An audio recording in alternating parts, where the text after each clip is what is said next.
Hello adventurers, my name is Chris, welcome back to more Baldur's Gate 3. So, as you can see last episode, we committed a prison break.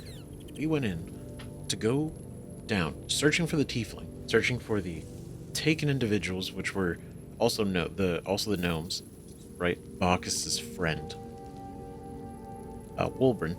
But also, who did we end up seeing down there was Minthara. Minthara, who we ended up meeting an episode ago. Not the last one, but the one before. Right? Shocking she's back. Crazy. And alive. Right? But we were actually able to keep her alive by interfering with her interrogation. They were going to break her mind. Right? Using the powers that they were given by the Absolute, her torturers. Right? They were basically going to erase her memories. Which is crazy.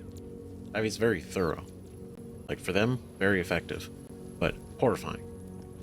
Right, so we stepped in, we threw down. She's now under the protection of the prism, just like us. Therefore, no longer under the influence of the Absolute or the Tadpole. And so she has a little bit more clarity now, and I think it's very interesting. She has decided to join us in order to take revenge against the Absolute. Right. And her only request is to stay with us until we can figure it out, because she knows she needs us to stay safe right now. We're the safe place for her. Now, and the thing is, I've been thinking about her basically since over the last two episodes since we saw her again. And it's very interesting. She's a very interesting character, because I both don't know a lot about her, but what we do know, right, it's what's causing me to think. She is not, I think through and through, she's not a good person, right? That's not a bad thing. I think the fact that not everybody is so straightforward, not everybody's, super good, not everybody makes every single choice one way or the other. Right, there's some nuance to everybody. Even us, like we've made some choices that are, objectively like very good. Right? Others maybe not so much. But it all depends on the context of the situation. Everything like that. For her, right, she does admit being essentially brainwashed, right, by the Absolute and the Tadpole. So everything that she had done was against her will. However, she herself is not, it's not like she was a good person forced to do bad. And I'm not shitting on her. I mean this. Right? She strikes me very much as a lawfully evil individual. And there's a lot of heavy weight with the word evil. It's not, the random, run down the street, killing everybody you see, burning buildings, breaking things, all crime, random crime, stuff like that. It's not evil. It's psychotic. Like, it's some, maybe psychopath behavior, but evil is more nuanced than that, right? It's like a selfishness, right, to be evil. Sort of like you have your own goals and your own objectives, and you're gonna do whatever you need to do to get those goals achieved. Maybe there's some lines you won't cross, but for the most part, you're willing to do what you need to do. Like, kind of things, but there's a goal in mind. It's not just for sowing chaos, in a way. Now, that can exist, definitely, but she doesn't strike me as that kind of person. And she's very methodical, pragmatic, intelligent, evil. Very much in this for her own things. She's not joining us because she believes in any of us. She doesn't believe in the cause. She knows what we're going for, and that helps her. Now, I am curious, and that's like a very quick way, because I obviously obviously, I could probably talk about it a lot better, probably a lot more clearly, but we could be here for hours. My point is, I think she's a really fascinating character for it.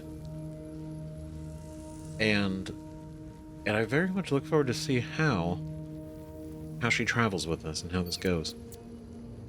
You know, because she knows she needs us to live, but once everything is said and done, you know, maybe she sticks around, maybe not, but I am mostly curious about what Lolth thinks about her right now. Right? Because she, I imagine, is... because she is a Lolth-sworn drow, right? But also a paladin. And I believe that she would be a paladin of Lolth. And I'm very curious to know what Lolth would think, and we might not even get the answers. This is just me as, you know, the interest in the lore and the character development, and all that stuff. What does Lolth think about this? The fact that she was a paladin for her, and then became brainwashed and started worshipping and working for somebody else, claiming to be another god. Maybe not breaking her oath so much, but switching loyalties in a way, whether it was her choice or not. And maybe Lolth saw that, but I also don't think Lolth would. I don't think Lolth would be like, you know, forgiving over nuances like that. I don't think she'd be like, oh, it's okay, I understand. You know, hey, we make mistakes. You know, sometimes we get brainwashed. We make choices that we wouldn't normally make. I don't think so. So I'm very curious to know what that would be like. And now that she's back, does Lolth know that? Right? Very curious.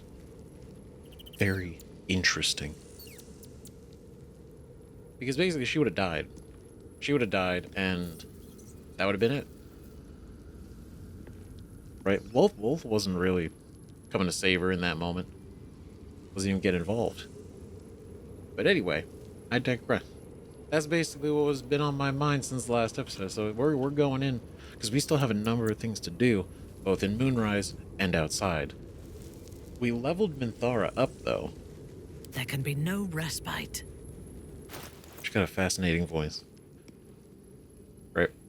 So we leveled her up, we gave her some equipment, we gave her some good stuff. Right? Overall, luckily, hanging on to all this paladin stuff really kind of worked out. Right? Had these gloves of heroism for so long. And now we have somebody that can actually use a Channel Oath spell. And then we upped her stats, which I did the strength, but I should have done charisma. Right? But realistically, all things considered, it's not bad, because I'm kind of trying to primarily, obviously, what's the wording? Upfront and in business, kind of like Lae'zel. You know, so being able to like physically strike is good, but also we're going to be using a lot of these. Because she's got great abilities. I think, yeah, she's got a lot, so we'll do 3 extra rows. Or, yeah, so it goes up and over. You know what I mean? Anyway, so we're here, and we got to sell some things. Advance. Not as you. Still Not as you. breathing, You stay there. despite everything. You stay. Right, What's up so we're for gonna go discussion? sell. Quite the cozy setup you have here. Oh, we're gonna go here. We're gonna I'll add our just make wares myself with balance. Get that Thank you so 82. We also stole this. Zentarum shipping crate. Right, which is an entire steel container full of tadpoles from Moonrise, and they were gonna ship this out to Baldur's Gate. We stole it, so I don't know if it's really gonna mean anything. but we did, and I'm just gonna kind of hold on to this to make sure that that they don't have it, right? For whatever that's worth. But it weighs a lot, so we're not gonna carry it. And then, so we got 3, so we're still okay for now. But I don't think there's anything else we're gonna buy. Oh, that would be so. If it wasn't for the fact that we can't learn it, that'd be great. Right. The other thing is we've been learning a little bit more about Astarion, right, and his whole situation. And then there's the drow lady, right? Gave us a very interesting vial recently. Our own blood. Made into an elixir. Which I think is neat. Right? Barrage of Bladra. It was kind of interesting. And then we also met a number of people, both from the Grove, way back, a couple that we met, but then also these Zentarum that are there. Well, actually, we're gonna rest first. The Zentarum, I wasn't really picking up on it immediately when we went into the. Oh my god, sorry. When we went into Moonrise, there was the bugbear vendor, and then next to them there was a group of individuals. I didn't click right away that they were Zentarum immediately. They just had a very bad attitude towards us immediately, and I'm like, why? Why do you hate us? Like, what's going on? And it's because they were, or there's Zentarum. We had fought a number of them in the goblin camp, and so I'm assuming our reputation followed from that. Now, I didn't mean to kill them. That's the worst part. In the goblin camp, it was just collateral. I think there was like an AoE that ended up getting them a little bit, and it aggroed them. So we had to fight everybody. And so I understand that's probably what that is. And they're pretty upset. So we can't even talk to them. Fortunately. Right? But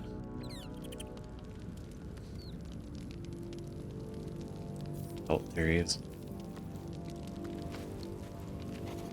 But it's kind of minor, but it's an interesting detail. Astarion. I-F. Or is it an E? Is it even a letter? Damn language is this?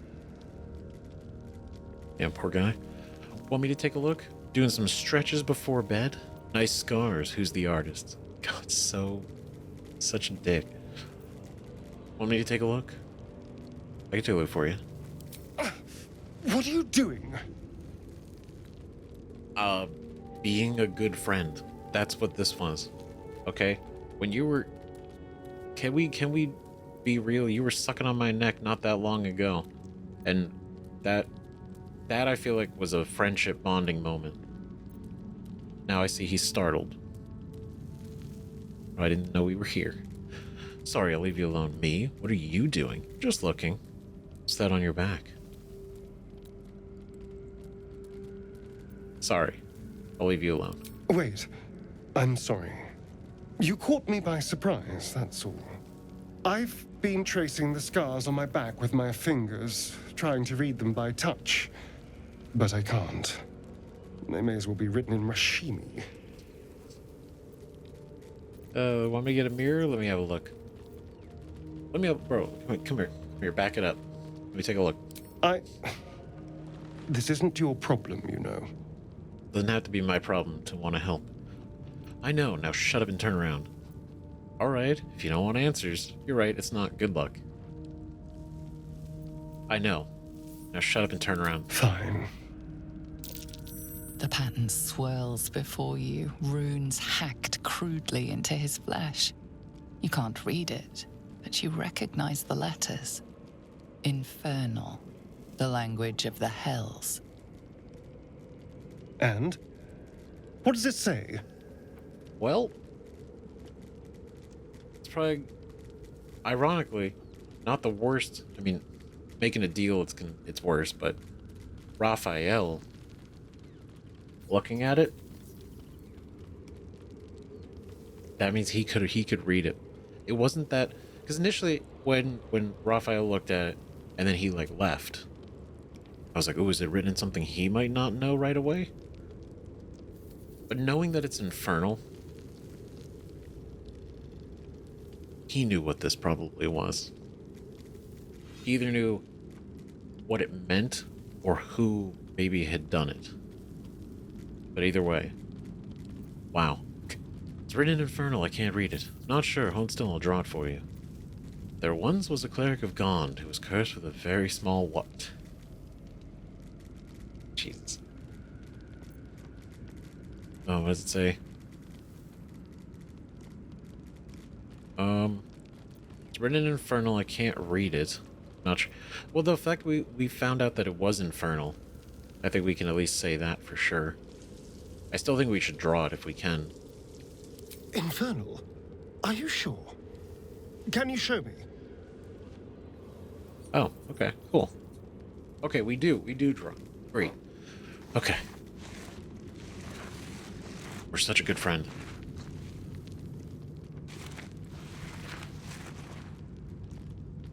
What in the hells?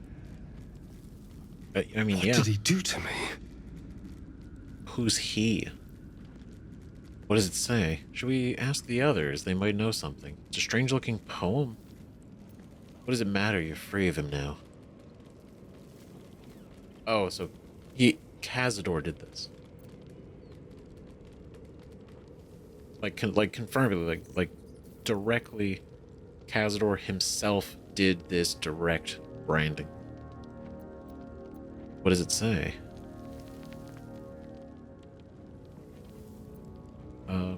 Yeah, what does it say? I have absolutely no idea. But it's no poem. 2 centuries carrying this. And I can finally see it. Honestly, that is kind of insane to think about. Because it's on your back, so you can't see it. You can't ask, or at least he would definitely not feel comfortable asking anybody else to look at it. So it was a forever mystery. Until he met us. You really have no idea what this is. You ever seen Cazador write in Infernal before? Someone out there will be able to read it, I'm sure. Did you ever see Cazador write in Infernal before? No. I could have missed it, of course, but I doubt it. Cazador was only figuratively hellish. There were never any devils hanging about the crypt. Whatever he's left carved in my flesh, it's a mystery to me. Thank you. Huh. By the way, this is, well, it's something. It is something. It is something. And something is better than nothing. Like I said, friends. Right? We'll figure it out, I promise. Don't mention it. Just make sure it doesn't get us killed or... We'll figure it out, I promise. Will we? How sweet. Friends helping friends. It's okay, brother. We're gonna take care of you. It's gonna be alright. It's gonna be fine. I mean, like I said, way back when, way back in the early episodes, I meant to, I said literally, what happened with him getting taken and getting the parasite in his brain and being on the Nautiloid and crashing and meeting us, all of that has been the best part of the last several centuries for him. Couldn't have been a better situation for him, realistically. He got away from Cazador. He can walk out in the sunlight, and he has a chance. He has a chance to figure out a way to kind of regain his autonomy in life.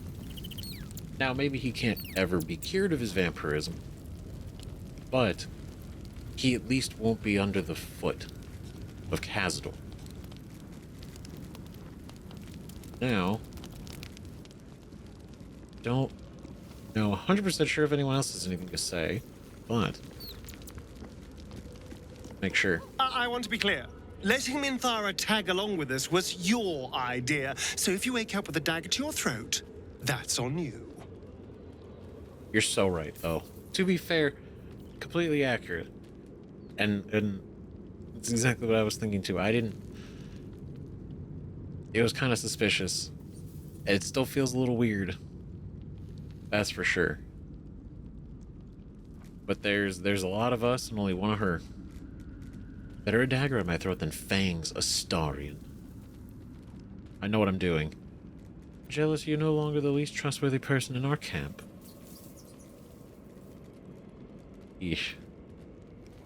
That's kind of a jab. Right, it could be just, playful, but I feel like I know what I'm doing. I hope so. Otherwise, we may all be killed in our beds. Oh, come now. Maybe. Why ask Raphael about your scars? What's your plan? Ooh. It's not a plan yet. More a feeling. Just an itch at the back of my mind. But I know I'm missing something. Whatever Khazador did to me, it was more than his usual sadism. It had purpose. Once I know what that purpose was, maybe a plan will present itself. But for now, I just need to scratch this itch. I feel like that's fair.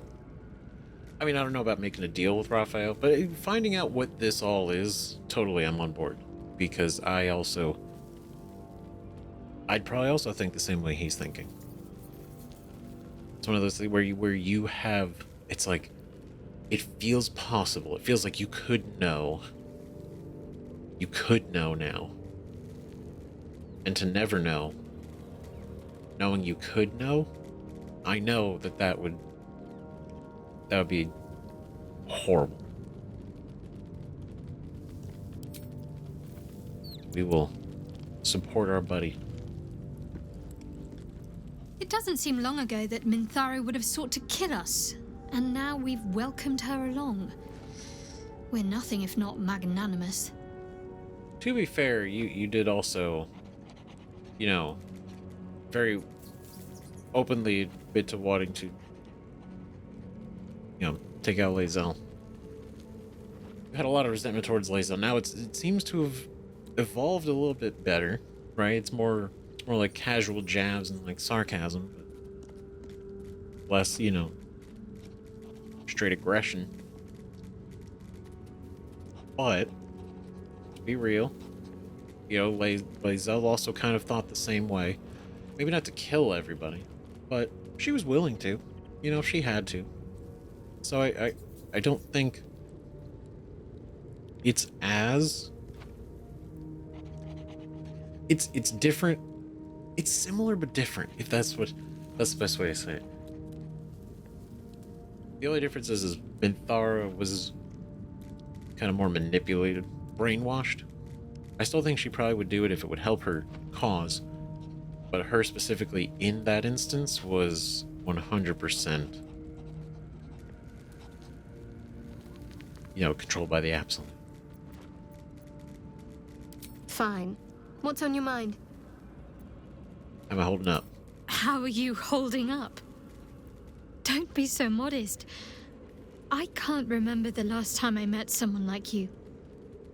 Perhaps I never did. And never will again. All right now. All right. Good energy. Good stuff. All right, babe, what do you think? How bad is it? The drow is unpredictable, uncompromising. I respect her almost as much as I distrust her. Beautiful. Respect her almost as much as I distrust her. And that's okay. I think it's okay to distrust her.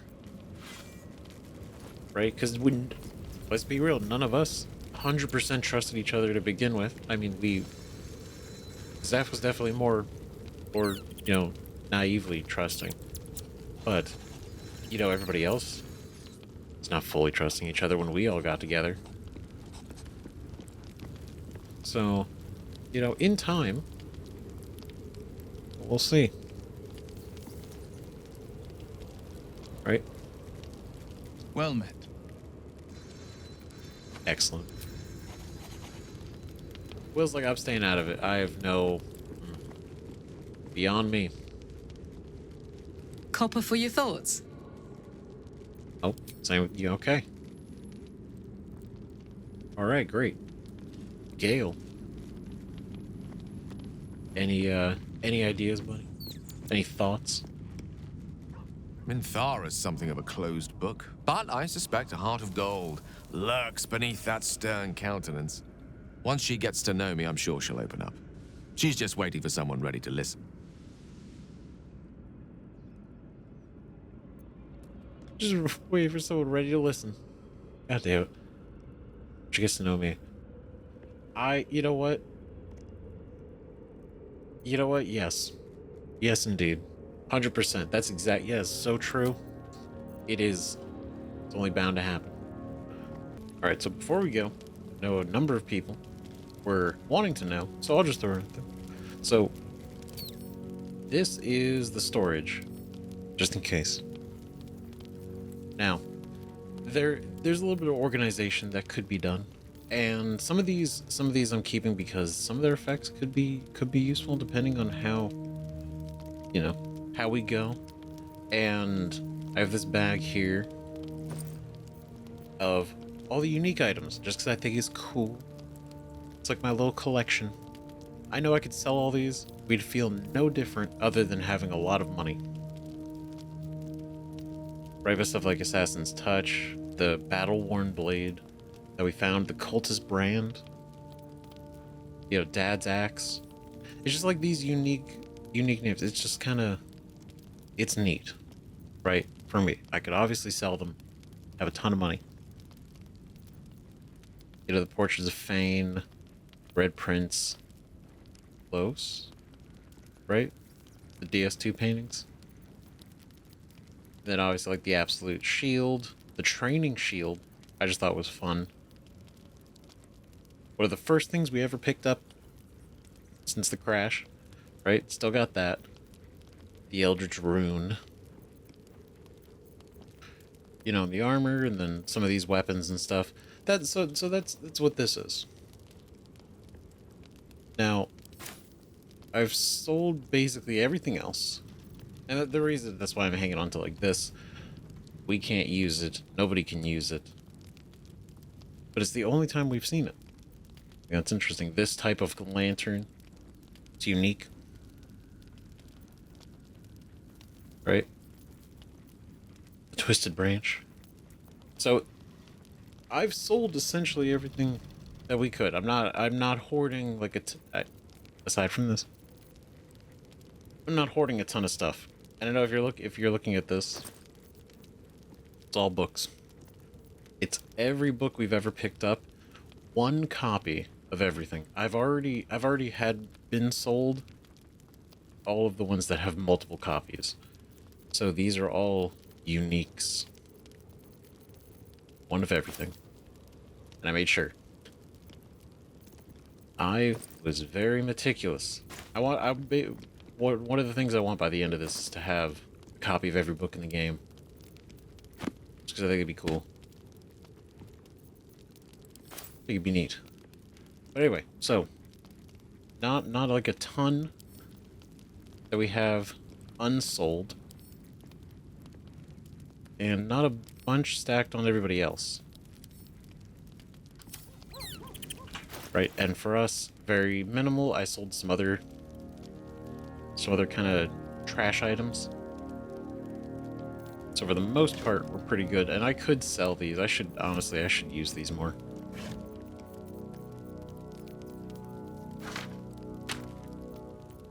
I really should. I just know It's either situational or, you know, somebody I maybe don't want to disintegrate, so I don't use it.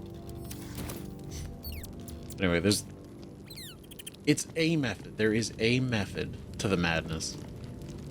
Whether it's the best method or not is irrelevant, you know, up for debate. But it is a method, and that's for sure. All right, so we're gonna take a rest.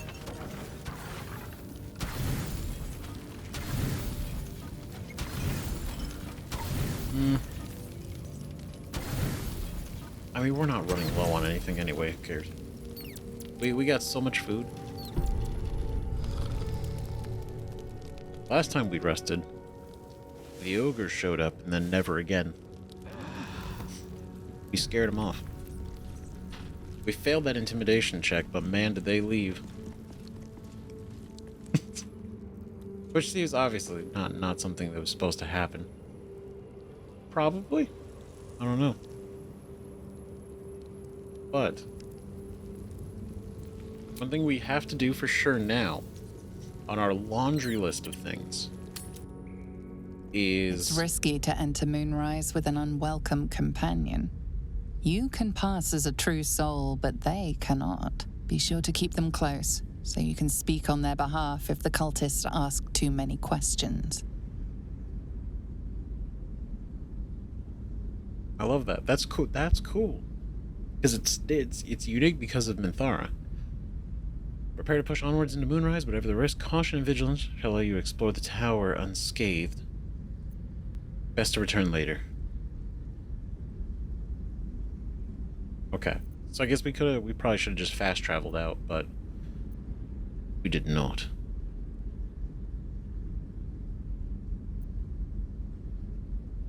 Caution and vigilance shall allow you to explore the tower unscathed. Steel yourself and venture forth. All right, cool. Yeah, because we have to go press on down here. But real quick, the one thing that I've been thinking about is the fact that we have to go into the Thorm. We have to go find the relic that's important to Ketheric, right? Balthazar and everything. And they're in the Thorm Family mausoleum. Right, that's where the relic is. And Thorm refuses to leave without it. Balthazar has basically gone missing. We don't know what's going on, but it's very curious, and we've been tasked with going and finding out what exactly happened and retrieving the relic. Now, the second she mentioned the Thorm Family mausoleum, it brought me to thinking back on this book. Where's the rumor? Yeah. This thing. Land of darkness, land of gold, land of Sharon, soldier's bold, the toll house countless riches keeps, where darkest shadow curse still creeps. Right, so we've been to the toll house, countless riches keeps. We got a lot of money, still got to go back there and pick through some stuff. Right, but the greatest treasure of them all lurks deep within Sepulchre's walls. Tomb of Thorm, O veiled by night, reveal the means of Ketheric's might. Scroll beneath the final verse. It's true, all of it. And it's a beautiful thing. Because that doubles down the fact that the Tomb of Thorm, right, the Thorm Family mausoleum, reveals the means of Ketheric's might. Why he, you know, potentially is invincible, and we know that's the location of whatever this relic is. So it's all the greatest treasures of them all. That's cool as shit. Because like if we didn't pick up this book, it wouldn't have mattered, right? We would have been like, okay, yeah, we'll go down there, get the relic. We could probably deduce that, but I like that this is actually written here. It's just neat. I love it. I love it. I'm a big fan. So we're gonna go because this was getting a little creepy down here in the oubliette. I don't know what's going on, but it's wet, gross, dark, fleshy, and unwell. Right, there were some hook horrors down here, which is like, okay. Alright. They're tossing masses of bodies down here. Tons of them. And I gotta wonder why. Why are they doing it? What the hell is this? It's not great. I don't like that was a survival check.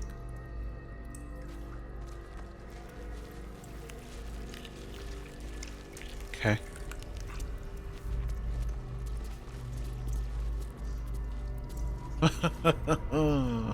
Alright.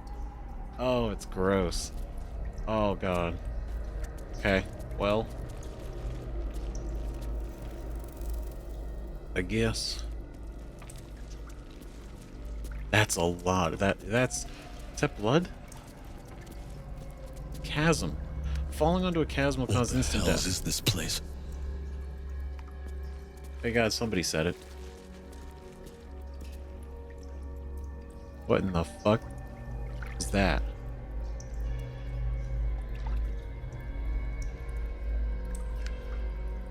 It's moving. It's like, that's a tentacle. Oh God, what the fuck is this? Minthara, please.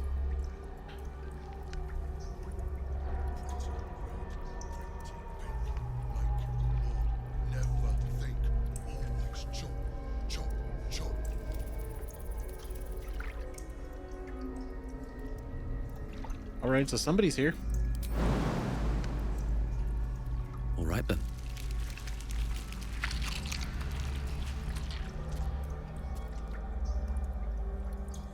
Okay. What the fuck? Look, there's something on the other side. No way through from here, though.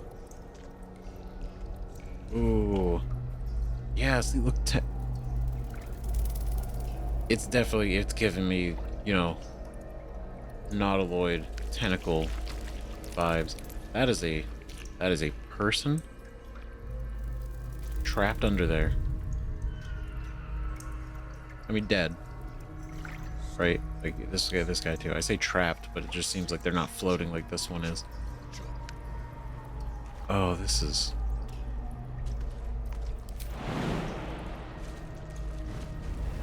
It's got real fucky real quick. An illithid oubliette. Right beneath the towers. A colony must be close. That must be where the tadpoles are coming from.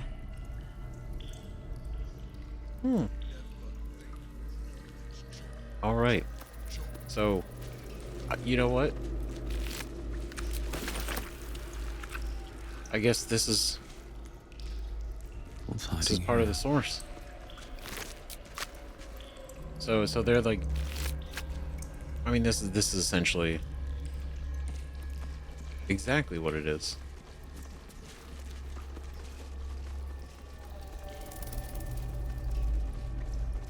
Now, are they actively like what? Oh shit! Mind flash specimen. Send to camp. Send to camp. Send to camp. Take that.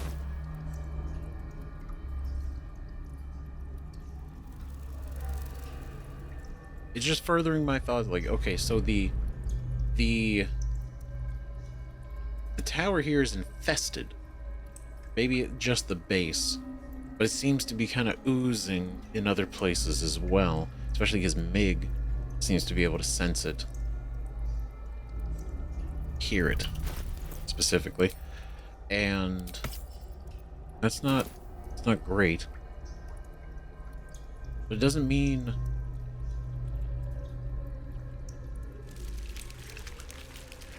what I think.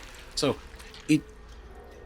if the absolute is, as I'm thinking, some type of illithid-like creature, this kind of very heavily You know, validates that line of thinking. The corpse remains silent.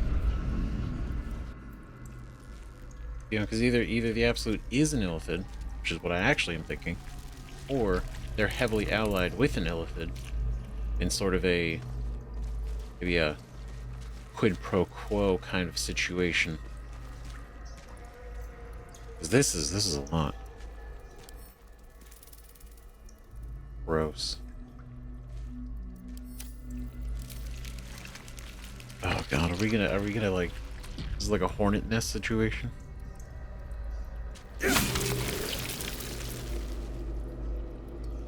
Like I feel like we're about to get involved. I mean, homie's down there chopping away. Dude, chopping up bodies. The corpse regards you lifelessly. So they prep the tadpoles down here, or they birth them, whatever, and then they send them up. They send them up to the Absolute, and then that's where they get implanted. Maybe not even to the Absolute, because we know the audiences with the Absolute aren't where you become. Well, actually, we don't know. We don't know. They could be implanted, but an audience with the Absolute seems to be very special. Special to the point where true souls are going up there. They're already true souls, and they're not coming back. They're not coming back, which means they're dying. They're being killed. They're being killed, and nobody's hearing from them again. And so if it is an Illithid, I could 100% believe that you have the true souls. They have the parasites. You know, it's getting stronger. They're being nourished. And then the Illithid is then consuming that brain of the true soul. You know? But then some, right, like one of the cultists we met in the kitchen had an audience with the Absolute and didn't die. I don't know. I got a lot of questions still. It's interesting. Who are you? What happened to you? What killed you? Not killed. Ascended.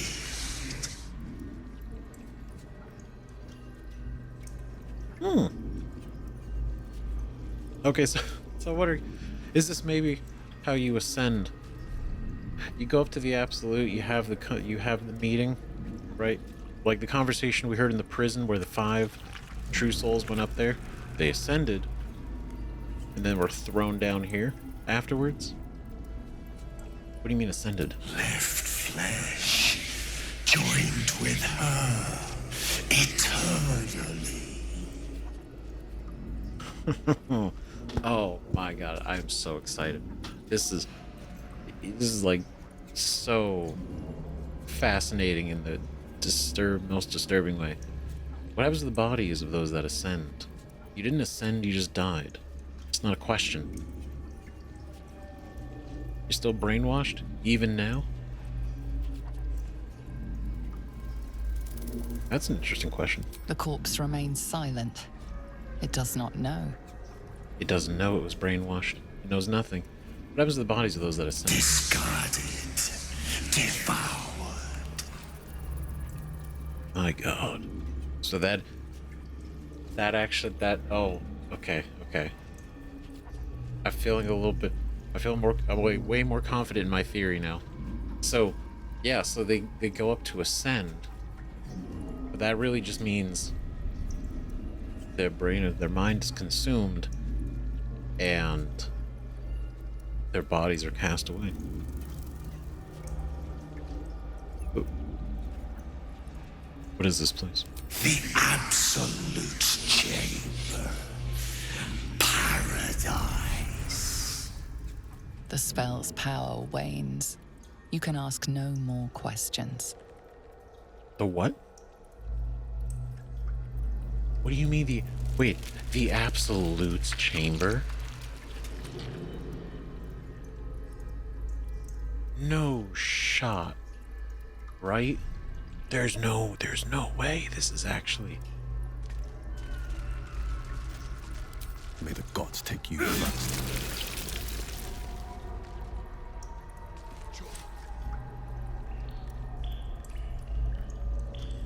Right? There may not be a way to get down there from here. But that's the confirmation. The Absolute? The Absolute's here? So the Absolute isn't up there. The Absolute's here? What? Oh, what does it mean?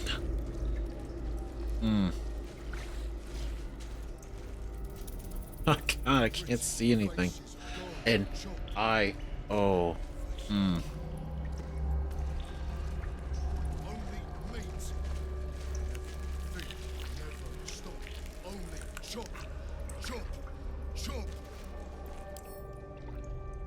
well, there he is. Okay, so he's not. I mean, he might not be mentally all there, but he's doing his thing. So it's not like he himself is not. It's not like an illithid, or he doesn't seem mind controlled. Well, any more than anyone else with a tadpole would be. Oh shit! So this is the chamber of the Absolute. So we have. So this side is just one of them. But the main... Oh, that's cool. Okay, so the Absolute hangs out back there. Very interesting. Very interesting indeed. I wonder how we're going to be able to get in there. Because there's obviously a way. Now, we're not in a position to go storming against the Absolute right away. Right now. The stink of that place might never wash out. True, look at us. Just a mess. Just a mess. God, that's so cool. That was so cool. An oubliette and the confirmation that that is the Absolute's chamber. So maybe they leave, right? Well, I guess maybe it leaves to go to the top of the tower, you know, for its meetings. Maybe not. But it's a curious thing. It's a curious thing. I'm so excited. That's so cool that we discovered that. It is here. It's not like it wasn't really like skipping anything, or like we like happened, you like bugged something out or stumbled into it. It's like, no, it was literally just right here. Just a little bit of exploring. It's okay. Oh, come on, team.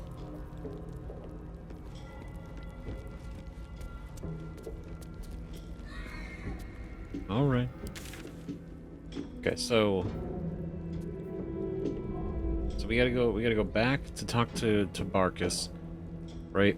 And then we have to go to the Thorm Mausoleum. But one of the places we could go to, that we need to go to, was upstairs in the tower. Right, that was one of the places that we needed to go. The only catch with that is we can't bring Minthara, probably.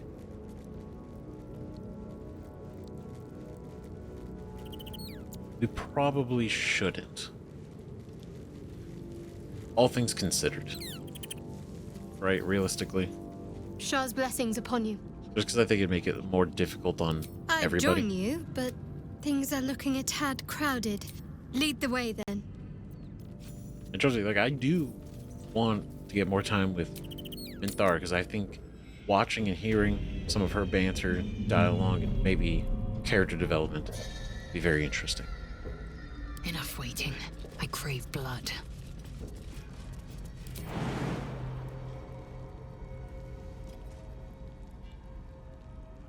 Damn. The pride of the gate.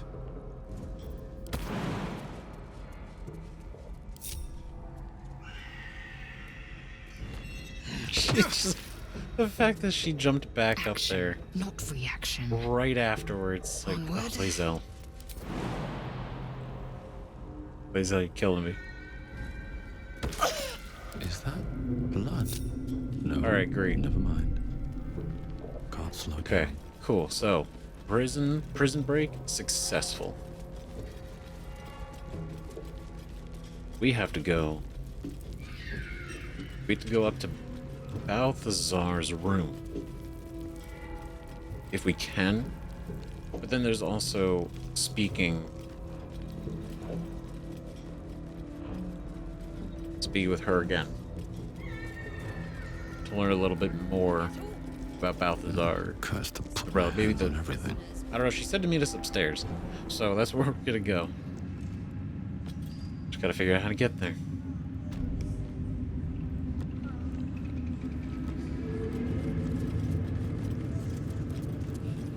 Right, because she's still here.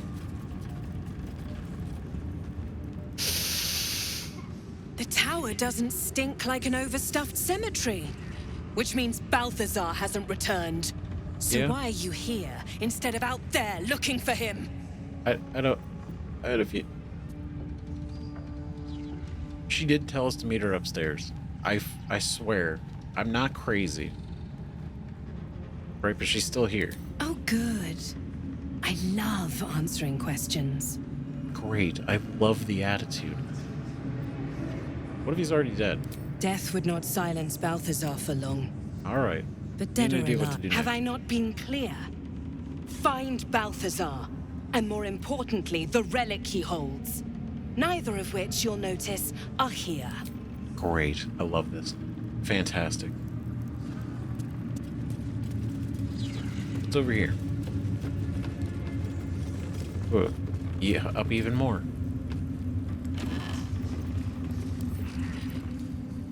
Okay, send to camp, send to camp. Ooh. Map Baldur's Gate depicting Upper City, Lower City, Outer City as far as Worm's Crossing, as well as Grey Harbor. Where's the count there? Taking the groves off the table. Dictated to script Yanthus by General Ketheric. Okay, so these are his words. These are Ketheric's words. Druids. Meddling and meddlesome. I have a history with them that makes me wary of underestimating them. They will certainly not welcome the rise of the Absolute in their vicinity and could become significant obstacles if we do not find a way to take them out of play. Because of the thing way back then. Their great battle. I speak here, for starters, the Emerald Grove and of the Cloakwood Circle. Cannot easily be defeated without a significant diversion of resources, but they can, perhaps, be neutralized from within.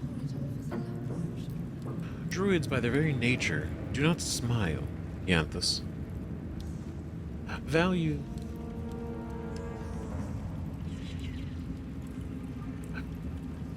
So, that, like, the whole do not smile, like, threw me off first. Druids, by their very nature, do not smile, Yanthus. Value the balance of natural forces over the welfare of humanity in general, and in the extreme, this is expressed by the faction historically known as the Shadow Druids,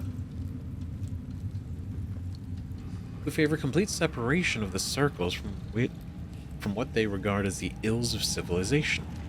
We shall identify the current leaders of the Shadow Druids, cultivate them with gifts while intimidating them with threats, and encourage them to see that the wisest and most prudent course for the Druid circles to stand neutral as the army of the Absolute marches on the blighted cities of the civilized.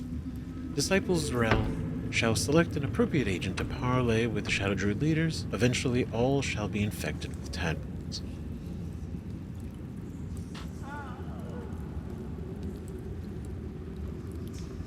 It wasn't even the Shadow Druid's ideas. Wild. So, that whole thing the Shadow Druids in infiltrating secretly, right, the Grove, trying to take it over from within, and they were to have Kaga be the, you know, what are the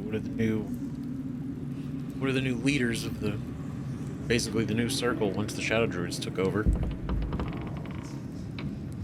That was all orchestrated by Ketheric. It was never a ploy directly of the Shadow Druid's own design. They didn't go and decide to do this. They were manipulated, they were intimidated.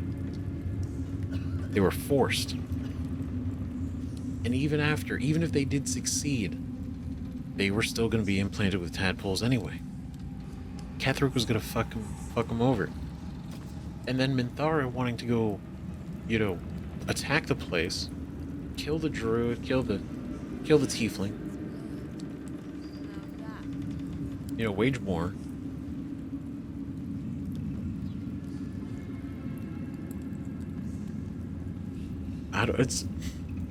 It's fascinating to see what we thought was essentially just a, you know, the group, the Shadow Druids doing their thing. Let me take this. You know, being shady, being that, and it's actually not the case. If anything, not that they're good, but they were also another on the list of victims of Ketheric Thorm. And the Absolute. Fascinating.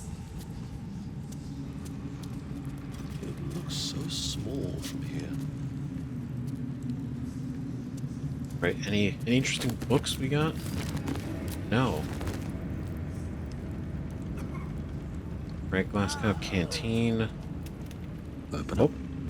Roll books. But I just think that's so cool now. Because yeah, they were completely manipulated. If we had gone and let Minthara do her thing, you know, it supported her raiding the Grove, or at least not stopped her, something like that. I mean, they all would have died anyway. Which I guess was part of, but basically the druids being taken out were the plan. So whether that was being killed by Minthara or taken down by the Shadow Druids and then tadpoled, either way it would have been a win. You're not the first to brave the dark for the Absolute. The war camp's a full to bursting. The accent really caught me off guard there for a second. Beautiful. No feuding under this roof, true soul. We're all one under the Absolute. More's the pity. I see. All under the Absolute, right? Oh, main floor. There we go. First floor. Oh, that's pretty. Yeah, this place wasn't just terribly corrupted. This would be really nice. Aesthetically. We got in here nothing. Ooh. Necromite. You're here. Alright. God, that's a cool maze. Oh, that's so sick. I'm a little jealous. Mistress of Souls. Alright. Necromite.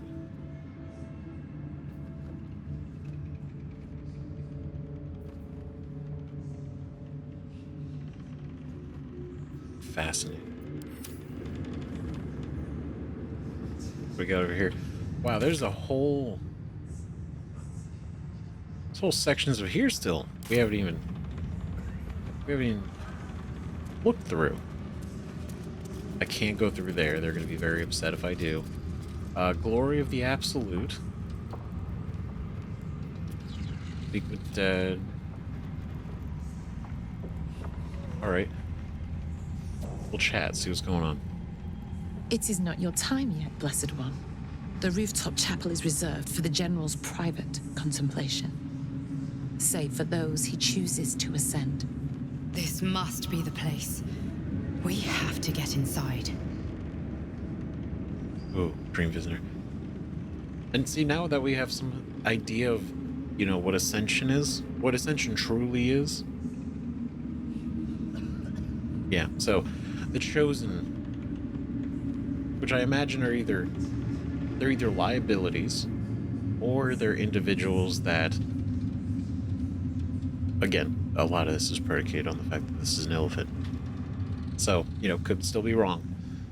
But if it is, a well-nourished brain, delicious. And then they get chosen to ascend. I've heard that these lucky few come back changed. Let me pass, I'm a true soul. And how is one chosen to ascend? I'm sure you have done a great many things to get this far, true soul. But above, you will stand in her very presence. Such an honor requires more. Disciples Rel has given you a chance to earn that honor. Indeed.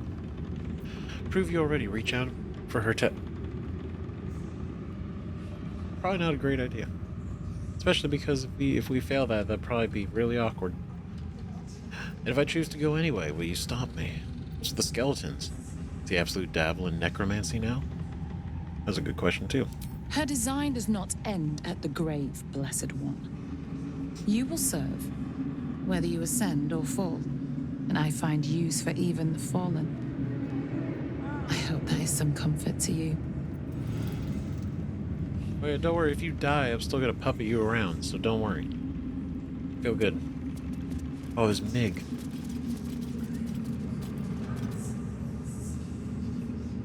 Ooh.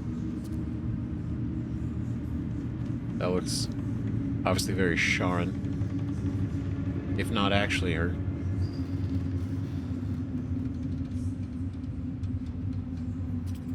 Right, got the purple ring. Black spot. Statues. It lines up with the place for sure. It's just the helmet's different than these, so I mean, it could go. Could be. Could be. Right, but off in the corner. Here we go. Now come we in reverence before the Absolute and her true souls, rejoicing in the three glories of belonging, and reveling in the requital. For deeds duly done in the Absolute's name. Glory, the first, is our purpose, filling us with the determination to bring to all mortals the joy of reverence of the Absolute. Glory, the second, is our obedience, the bliss of knowing that we exalt ourselves when we surrender our wills to the Absolute's command. Glory, the third, is our dominion for obedience to the Absolute places us above other mortals. And it is righteous to command them. And when through our obedience we have achieved dominion, the Absolute grants us permission for requital, revelry, without restraint, to express our joy and pride in the Absolute service. Purpose, obedience, dominion. And then once you've achieved dominion, then you can get requital. Beautiful. Wide, gaping sockets that see nothing. And still they seem to watch you. Incredible. You think you hear a whisper, but perhaps it was just wind drafting through a dull and empty thing. Wow, they're actually... I like that they're both different. It's not the same thing. Creek. Really holding them together. That's the door, huh? That's the big one. That leads up. So we can't do anything with that, obviously, yet. Not until we're chosen. And we will be chosen, hopefully. I feel like getting his relic back. I feel like that's enough to be chosen, isn't it? I feel like that's kind of a big deal, right? Kind of like the biggest deal, if anything.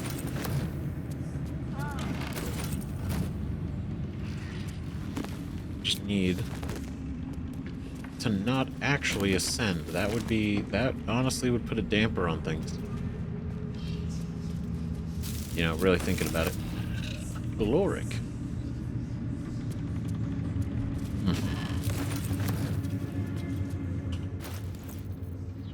Absolute outfit.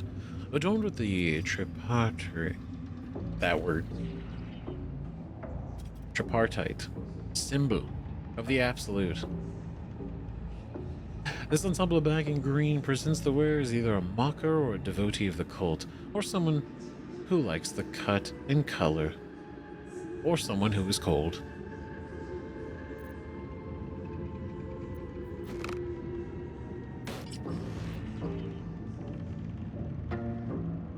I mean, it's nice. It's not bad, but I'm gonna be real. It's absolutely not. It's not this. If it didn't fit our form so damn well, we wouldn't be wearing it. My God, is it good?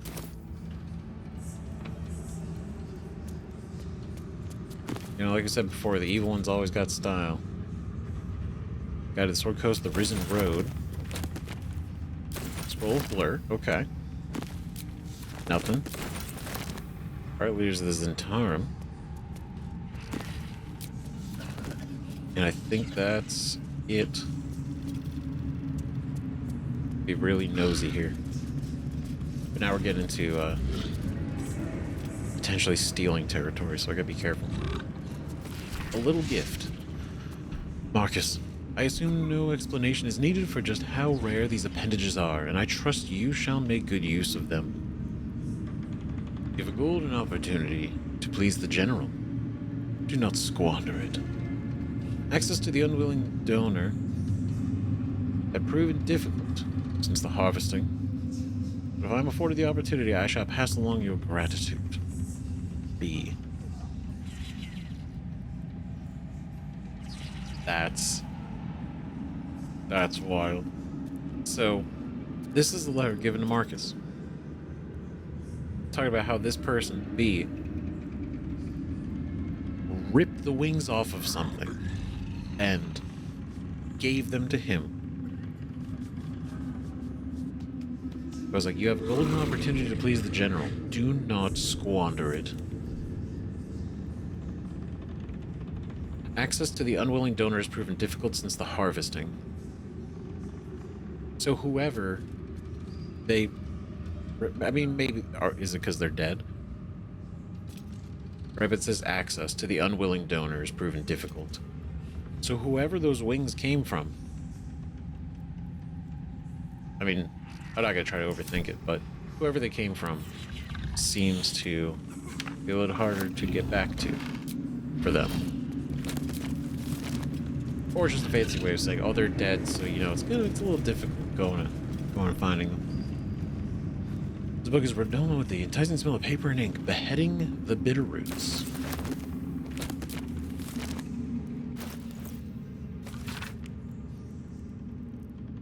Right, because we got...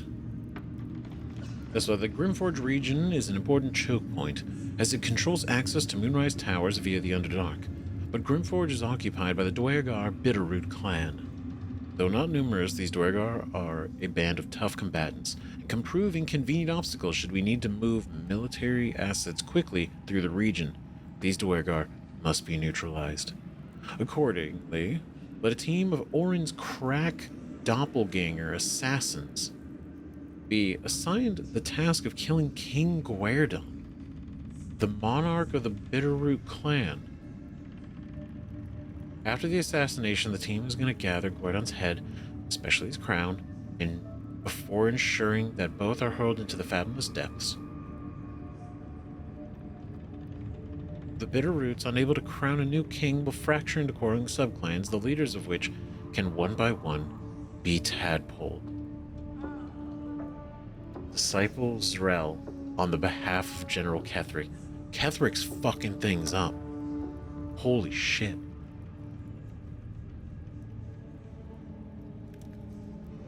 Okay, I don't know who Orin is. I don't think we've not met an Orin.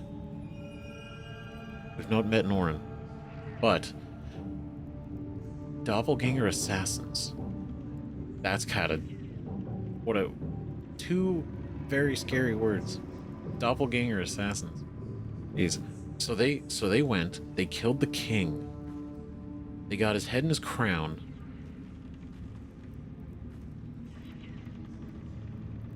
Jeez. And then at that point, everything fractured. And they went to each of the subclans to control them. And that's when they started to assert control. Grimforge, even though not all of the Dwergar were tadpole, there were plenty of them that weren't with the cult. Right? And most of them were contracted, to work there. So it's, I don't know, that's just crazy. So he went after one of the clan kings to do this. Impressive. He's willing to do a lot of shit. Lady of Sorrows, guide us. Did you want something? It's just, I love that we're actually seeing just how much of an influence he's had since the game started. Now, we don't know if he had any influence in, us being taken specifically. Us or any of us. Or we were all just actual random abductions. Which I believe is true. I don't believe any of us were, like, by design abducted. By the Illithid. Onto the Nautiloid. But the fact that he was a manipulator of the Grove situation, and he was a manipulator of Grimforge, and he was sending Marcus over there to kidnap Isabel, so that the last light in would be done, and everybody there would die, and there would be no safe haven down here. He is a... Like, obviously the Absolute's really bad. But I feel like he is making the moves of a true villain. Because obviously, based on what we're reading, it's all in the name of the Absolute. But I'm not even allowed to read it. Oh. Damn it. Oh, I'm so curious. Okay.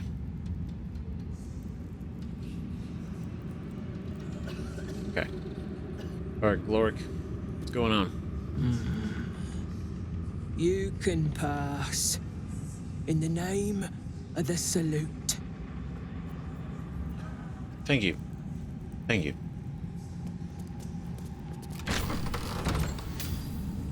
There we go. Oh, good. What a mess.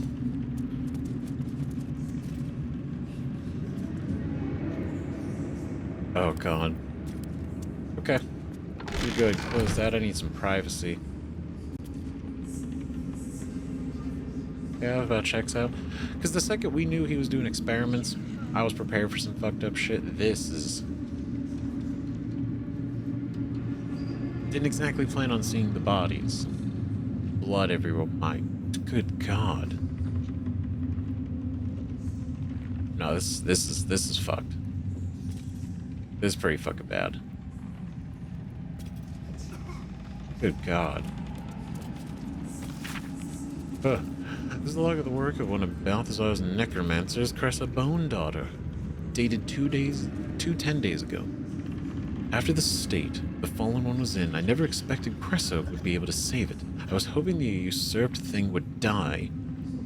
That's what it would have wanted. Not as if Cressa, on studying it, is going to prove much. It was damaging the attack far beyond what the mere tadpole could do. But she seems fond of the foul creature. Let her play with it. Another entry seems to be written in this log, dated a 10-day later. I should not have, in hindsight, let Cressa keep her pet. Ever since it was shipped onto one of the nautiloids to be deployed, she has been inconsolable. It won't survive out there. It needs me. It isn't like the others. The feral thing, like a fine warrior for the Absolute, and now my best assistant is distracted thinking about it. She will come to heal again soon enough.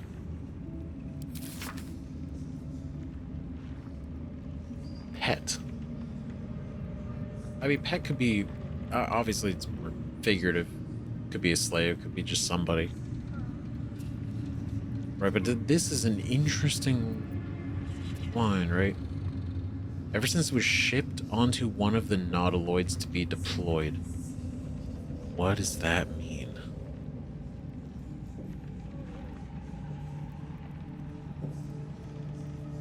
I mean, literally, I'm definitely probably overthinking it. It's literally a tadpole. She's just imagining it's a tadpole, right? It was damaging the attack far beyond what the mere tadpole could do. Yep, so basically it's just a fancier tadpole. In her mind, to her, it was a special tadpole.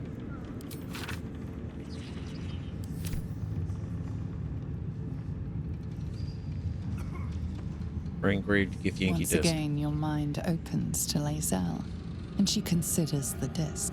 More writings on Orpheus, the so-called Prince of the Comet. All right. I love these. These are my favorite. Lae'zel story time. Go on then. Let's hear it.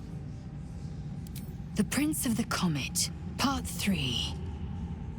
The histories tell us that Commander Voss, Gestil Ketheric, pierced Prince Orpheus clean through with his sword of silver, that his flesh was torn and fed to the great red dragon Ephelemon. Vlaakith's faithful roar out this tale, but beneath the roars, we hear whispers carrying truth and prophecy. The Prince of the Comet is not dead. The Prince of the Comet will come again. The Prince of the Comet will liberate us from Vlaakith's tyranny. Praise be to Mother Gith, Queen of the One Sky. Praise be to your son, Orpheus, the true heir, Prince of the Comet. This is more than a fable. It's an affront to the undying Queen Vlaakith. Gith's son died to Voss's blade. Orpheus is no more. Oh, but God, could you imagine if he was? Straight shit on Vlaakith. Oh my God. Good Lord, could Orpheus really be alive, do you think? Who's the great red dragon? Ephelemon of the story. I hope we can ask both of these. This is... Oh, it's so cool. I'm so glad there's so many of these. This is one of my favorite things. Lore, stories. Even if I know some of the lore that we've read in the past as well, with certain books and everything, just reading them or having the characters talk or us talk about them. Right, Zeph talk it out. I just think it's so cool. So that does confirm. So the Ketheric Voss from the last one is actually the same, not a descendant, not heir, but like quite literally it's the same dude. Fought Orpheus. It didn't say he killed him or anything last time. So it was kind of up in the air. And now this one is saying that he did. Like, part of the story is that he ran him through with his sword and he died. But he's not dead. He's not dead. That's a propaganda.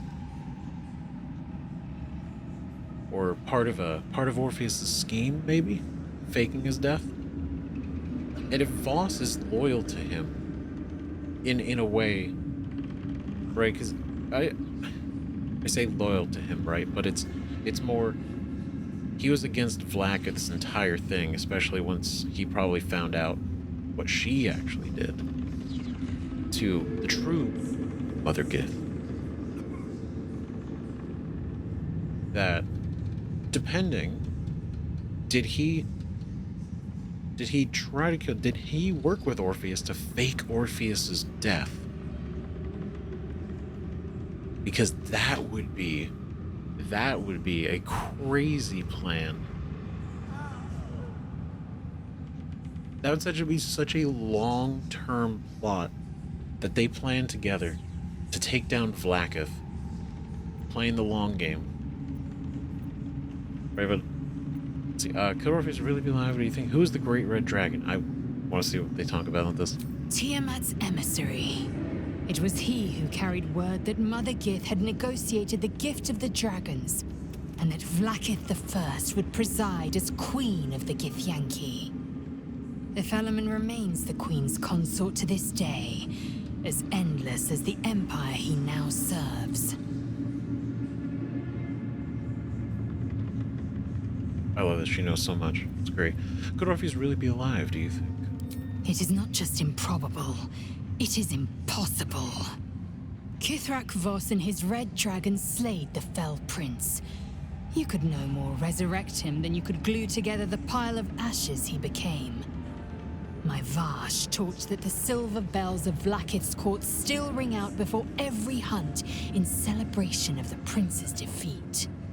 As a child, I longed to hear them for myself, and sing in praises to the deathless queen and her Githyanki. Not so much now, though. Right? It's different now. I'm sorry, like, I still think about it to this day. Our whole conversation with Lae'zel. And how she's officially turned against Vlaakith. Pending the truth. Right?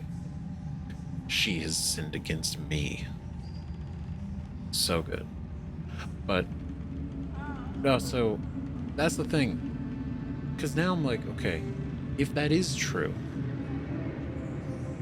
did anyone see it happen? Did anyone see it, or is that just what was told? Anything more? Nope, guess not. Very cool. This Gith slate looks like the other. Another story about the Githyanki prince? Indeed it is. Are there any other details, maybe, that she didn't read out loud?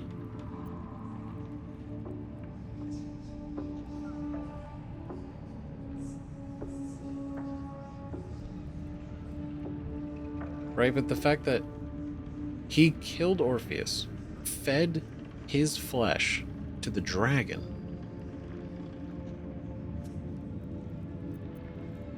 Right, so you would think if that was true, the dragon would know it didn't eat Orpheus.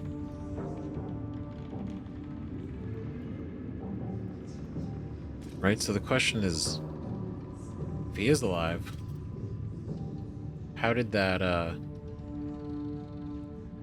rumor stay so strong? I mean, obviously, there's a chance could have fed anyone to the dragon, right? Maybe the dragon couldn't even tell.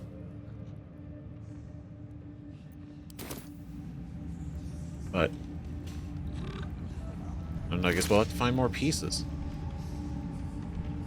A human heart, carefully cut from the chest. Coagulating blood slowly drips from an artery.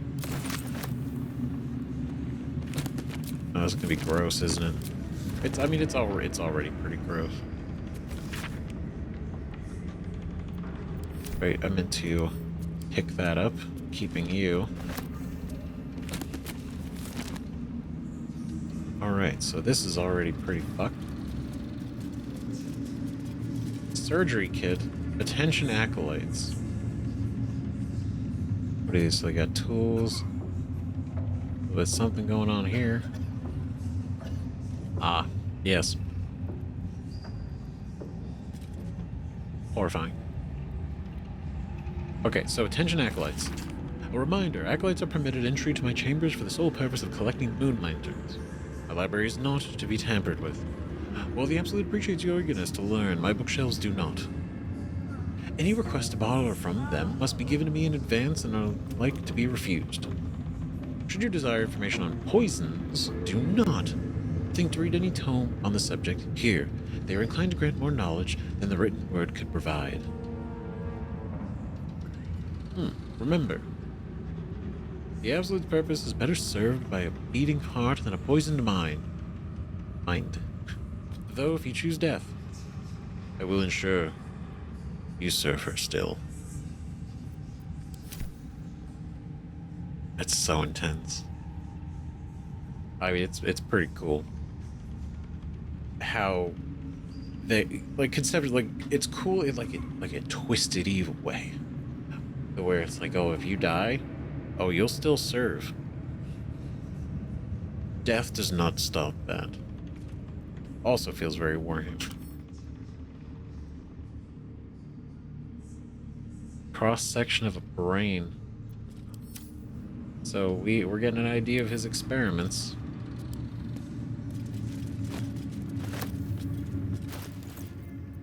Surgery kit.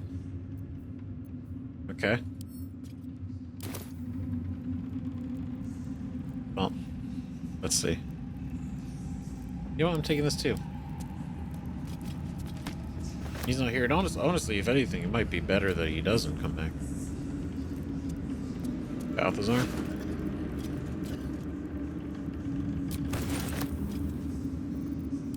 don't think this is gonna work on him. He's missing his heart. Plus he's holding a heart. The corpse remains silent. Okay, yeah, that makes sense. Okay, so we're not gonna go there. God, he really does just not clean up this place. Balthazar notes 2. That might be worth a look. Oh, there's so much to read. Poisons and venoms, musty tomes, conventional medicine, galvanic interrogations. Balthazar's apprentice. He's dead. Why are you dead?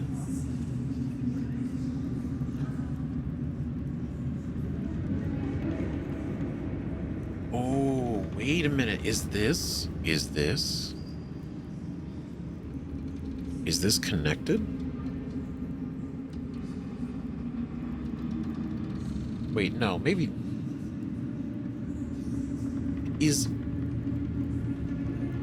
I'm sorry, so I was just thinking, I was like, why is he dead? Why would he be dead? Why would... I mean, obviously blood, all the experiment stuff, sure, but him being dead, that's weird. That's definitely strange. That's abnormal. And so, I'm thinking if Balthazar was kidnapped, he's gone, he's missing, right? He's missing, that's not good. And if he's dead, there's a chance maybe he is legitimately in trouble. But then it reminds me, too, is he also, because again, the name Balthazar definitely gives me, you know, devil vibes. Not just all these experiments, too. This could be classic necromancer stuff. It's still kind of intense. My point is, it reminds me of the mission from Minthara. That an asset of Zariel's has gone missing. And I think the timing of that is an interesting coincidence. Now, again, it could not be connected. But also, I could very much believe if a devil was working with Zariel, you know, one of Zariel's, also infiltrates the cult of the Absolute, double agent, right? Or an agent for Zariel, doing this, keeping an eye on the cult. Maybe. And so he's gone missing. He's gone missing, so not only does the cult know he's missing, Astarion knows he's missing. So then the question is, why is he missing? That's also speculation. I have no idea. He could just be a dude. Right? I have no... A lot of my theories are based on very specific things. Right, note, install a drain beneath library's conventional medicine shelf. It's waste to let all the blood seep through the flagstones, and it will rust the spikes besides. Line slash through the above. Same hand. Disregard. Smell gives me sweet dreams. Alright. Kinda gross. I mean, to each their own, but I don't know about that. Okay, swift and sudden death. Oh god.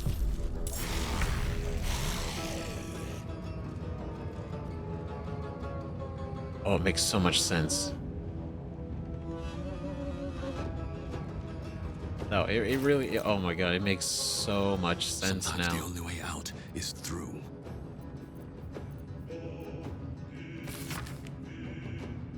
Should you desire information on poisons, do not think to read any tome on the subject here. They're inclined to grant more knowledge than the written word can provide. Right, we went to mess with the tomes, and now we're dealing with this. Or maybe they weren't trapped from the beginning, but clearly it was part of the plan. In some way. I will ascend. Ooh. Okay, hold on.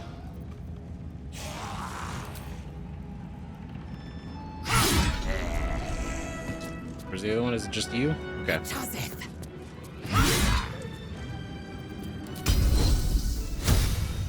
Okay, then we're gonna go here.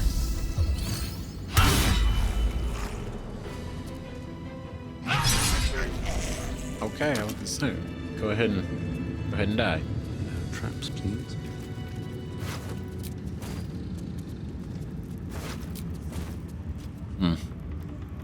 Galvanic Ketheric, conventional medicine, musty tomes. Recipe drop poison. Row of books up here. Ooh, good stuff. What's in here? Top shelf. Healing recipe. Recipe of one potion of healing.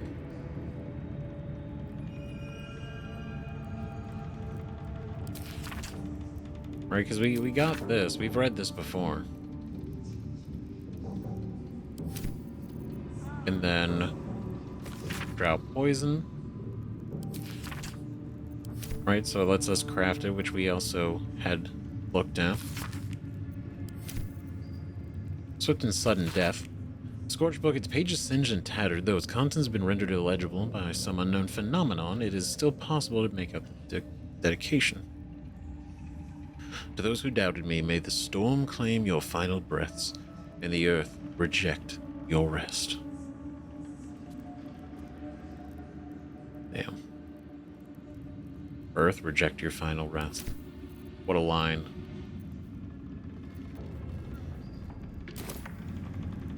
Okay.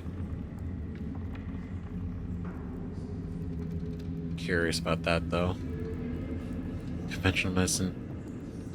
I mean, is this just gonna bring more? I mean, we can handle it, but... be cursed.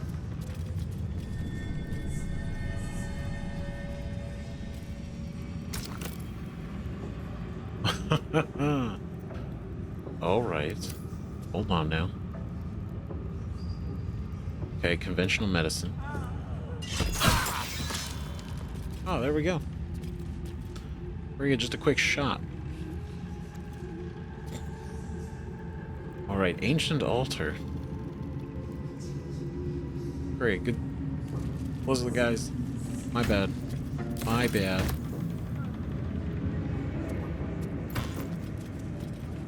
There's all this massive spikes coming through the floor. Sorry, my bad, guys.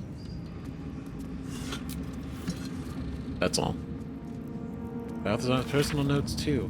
Request from the next caravan. Any works by Mordenkainen must catch up on current events. No Volo. Better a century of ignorance. Oh my god. Hidden Vellum. Holds ink like no other. Could harvest from an acolyte. A new copy of Swift and Sudden Death for Library. Couldn't volume. Badly scorched. It is. We read it. It is badly scorched. Also have Mordenkainen's mentioned. His name.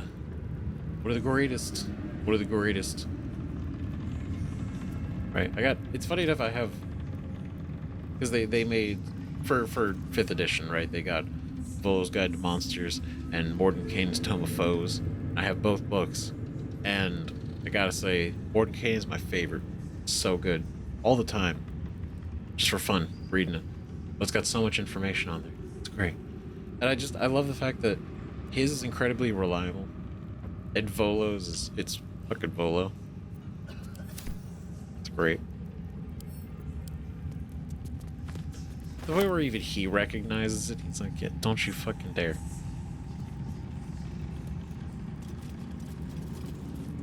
Oh, I'd rather a century of ignorance than any of his shit. It's beautiful. Best be on my way. Fun. Condensers and alembics. Okay, so we can't take it. That's okay. Okay, what do we got? Right. We did that about the drains. We need...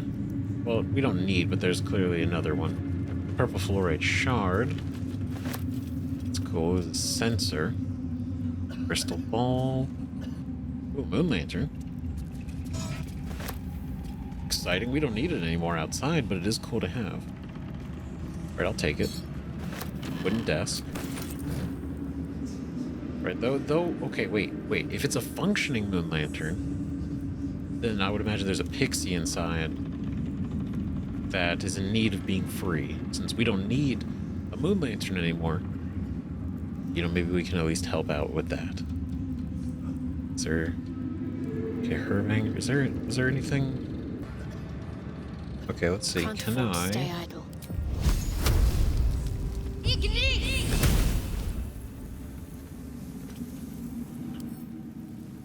Ooh. Very cool. Very cool. Different color. Different color. That's exciting. Bro, just see if we can get a little bit more light here. You know? It's a little dark. Yeah, I don't know how he could work like this. This is crazy. No mercy. I do like some of the blue flame. It's very aesthetically different, but it's curious. Curious why.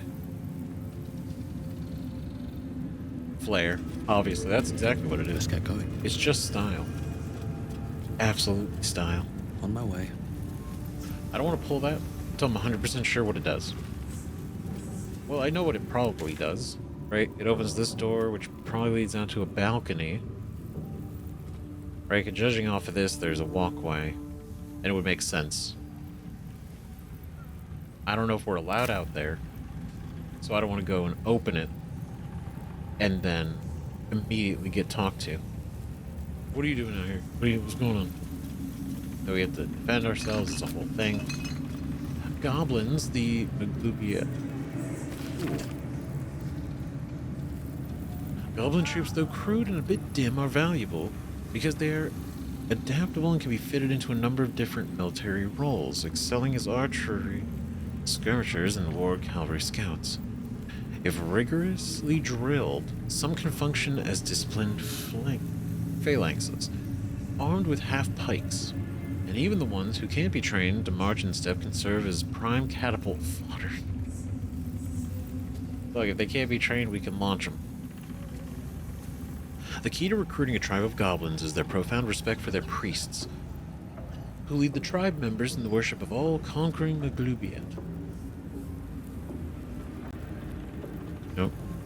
Therefore, Let the high priest of the 7 tribes of the southwest Sword Coast be invited to a ground council. A feast where they will be well fed, well flattered, and well lubricated with jugs of flunk laced with a mild paralytic. The priest will awaken with a new guest in their crania and be led into docile devotion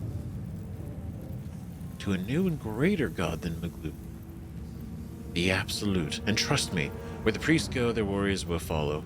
Advisor Balthazar. This is amazing. We have now seen everything we've dealt with has been orchestrated by Ketheric in some way. In a way. Obviously, this is Balthazar's idea and his plan, but Ketheric is essentially running this thing. Shit. So, that's how they got the goblins. That's how they got it, because it's always one of the questions, like, why would they believe the Absolute? How did they do it? And now it's specifically this. Because there was the one guy, one goblin, and we let him go. We set him free in the camp, right inside, and he was still loyal to Maglubiet. Did not renounce his faith at all. And they jailed him. But now we know the leaders of the 7 tribes, the southwest Sword Coast, were literally brought in, roofied, implanted with parasites, tadpoles. That's it. And then basically led their tribes into abandoning Maglubiet and praising the Absolute now. That's so cool. I mean, it's terrible, but my god, is it cool. Like, he's had a hand in everything. Anything of use? Goblins attacking the camp.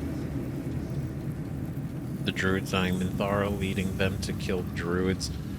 And why they even care. Why the goblins in general care. Because initially, I was like, well, are the goblins just nearby? Did the druids get too close? And then now the goblins feel threatened, so they're attacking back at the tiefling and the druids? But it's like, no. They're not, because they're working for the Absolute. And it's all part, everything was all part of the plan. Everything was part of the plan. The whole time. Just different stages.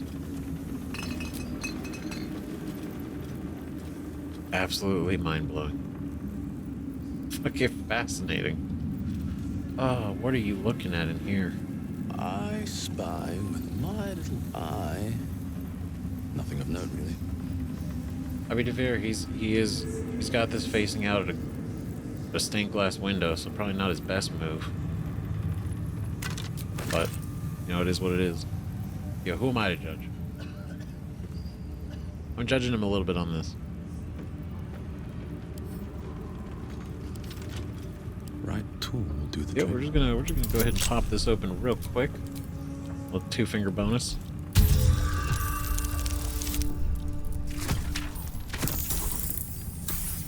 Just like that.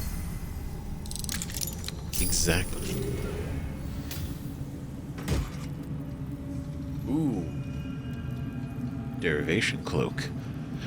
Deadly Derivation. When you poison a foe, heal yourself for 1d4 hit points. Cool. Based on a mad alchemist's experiments to derive youth from his victims by poisoning them, this cloak relies on a much more reliable arcane formula. Astarion's got a cloak. You know what? Minthara, I feel like she'd have fun with poisons. I feel like that's up her alley. Okay, so I do want to take his notes. Mind if I do? taking these. Something good here. Let's see, is there anything? There's nothing else there. Okay, this leads. Okay, this leads just back out that way. Probably not. It probably wouldn't be a big deal to open.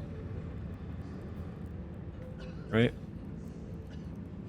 But I also don't want them to freak out because it is a red door, so it's kind of messing with me. To think like, oh, maybe we shouldn't. Maybe it's gonna alert something. Seems No. simple enough.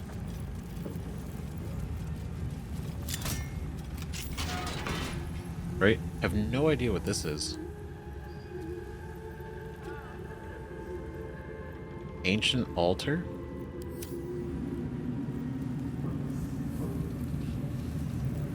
Right, and it's got like a little pokey thing on it. So it's like, what do we insert? What could we even insert? Heart?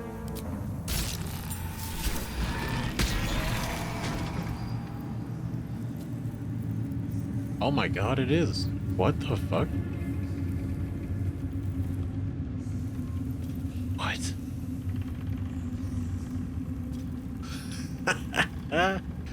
Oh my god. That's crazy. That's so fascinating. I mean, he's got a lot of heart. I was so close, I didn't even hear. I heard it. I heard something open. I didn't see it. Bro. Shit. Hell yeah. Secrets. Secrets. Goblet with dead tadpoles. Oh, that's great. Row of books. Man, it is dark in here. It's a bit dark. There we go, a little bit of light. Okay, so we looked in there. Be in the chest. No, but okay, he might have a key somewhere. Taking this portrait. Research notes. I've redirected some materials from beneath the tower. I plan to simply raise what forces I need inside the mausoleum itself. But the general prefers that no more of his family crypts be disturbed. Even so, I may have no choice. The temple will not surrender the Night Song easily. Night Song is mentioned, and the general's invulnerability depends on it. I'm sure he will forgive a little transgression if it frees the army to move on Baldur's Gate at last. Okay, okay, okay. What? Okay. Simply raise what forces I need inside the mausoleum. What forces he needs. Right, so performing his necromancy?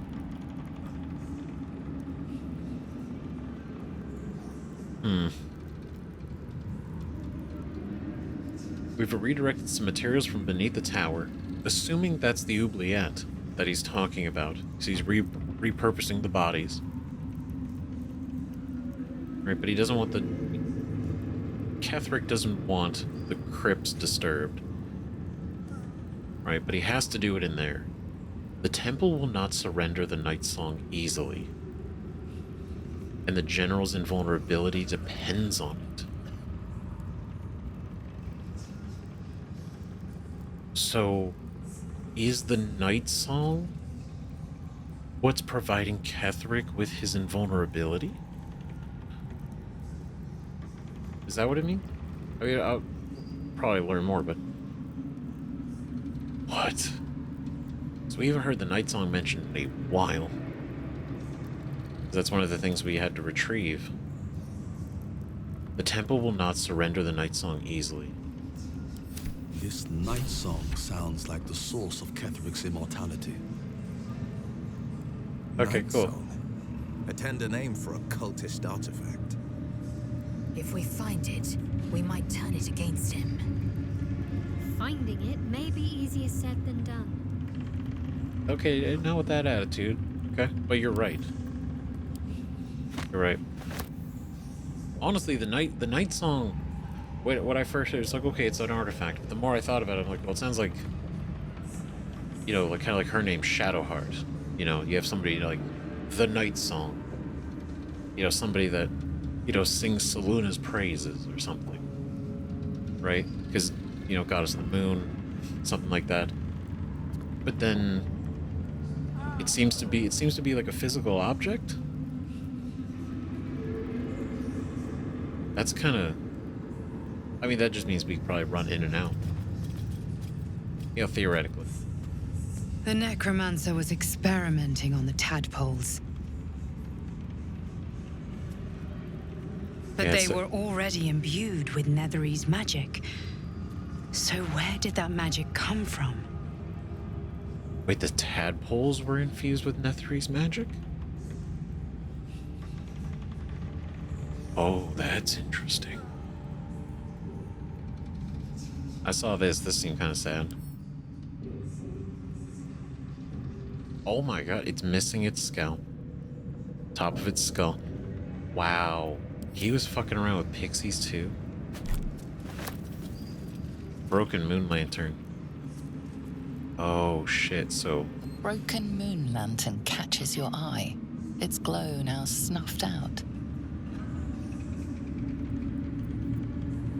Damn, I wonder if there's... So we can take these. They sell for a lot, so that's something. I don't think we can actually fix them, unfortunately. So I guess we could sell all of them.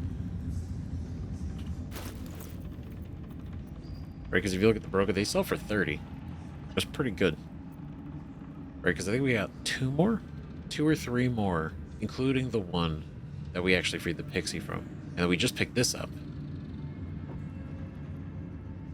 That's cool. Each frame facet of the lantern glass is pierced by lenses and long tendrils of eerily beautiful moonlight. Oh, that would have been cool if we could actually use this as a lantern. But I guess... Oh, can I not? Guess I can't really look at it. Oh no, interesting though, we got a moon lantern. Not that we need it. Ritual circle. A ritual circle. Looks like it was used in the crafting of moon lanterns. Oh, so this is what...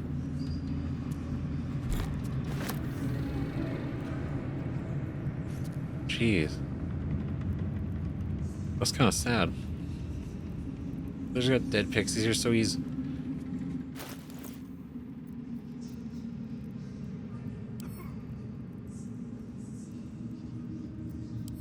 Jeez. Oh, that's tragic. Oh god. Even it's... Ugh. Oh my god. What the fuck? Like, obviously this is the same shit he does to human body. It's just... It's so disturbing. There's another one.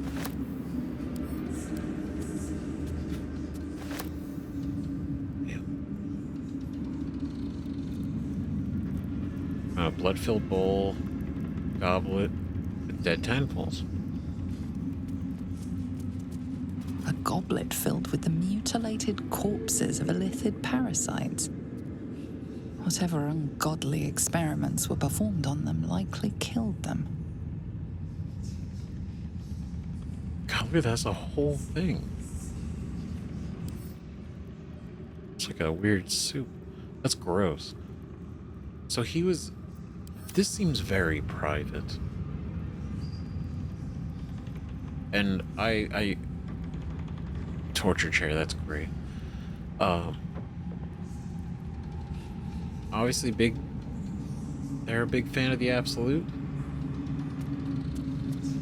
Or is this just a secret? Why have a secret room? Why have a secret room if unless you're trying to keep things a secret? Right, so I gotta think. Was he maybe not supposed to be experimenting on the tadpoles? The he just seat doing it that for has fun? seen many occupants, none of their own volition, and none in comfort. I mean, yeah, that checks out. A ritual circle. Looks like it was used in the crafting of moon lanterns. A ritual circle. Looks Yeah, I like guess it I was can't really used use in it. the crafting of moon lanterns.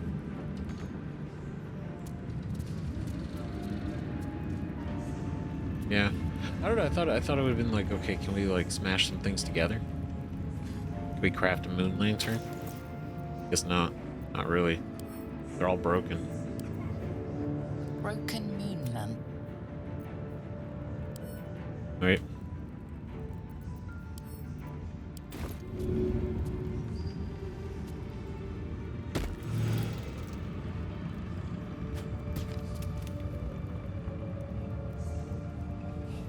I mean, it's broken, but...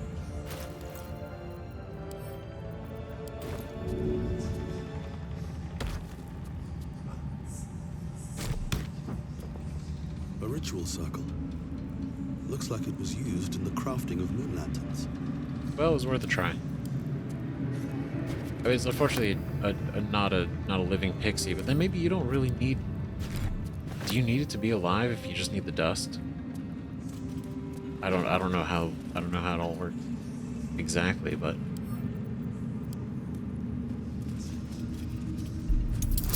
it does need to be intact.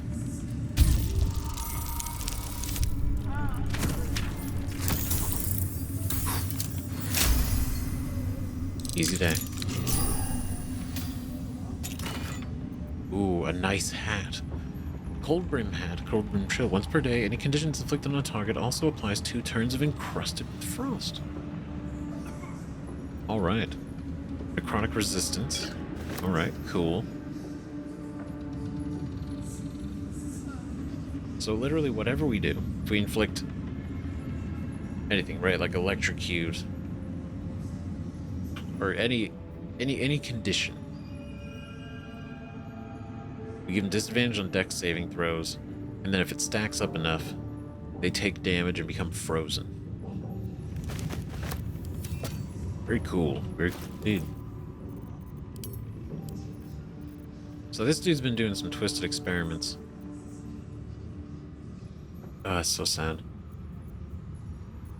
Right, I'm just gonna send all this stuff back.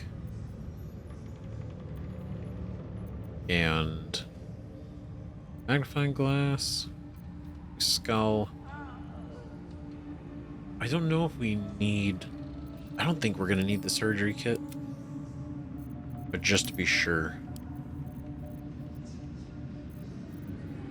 Right, oh, there's so many books. I'm gonna have to send back because they're taking up some weight too. Yeah, so he's been experimenting with tadpoles. Maybe to or against the knowledge of the absolute?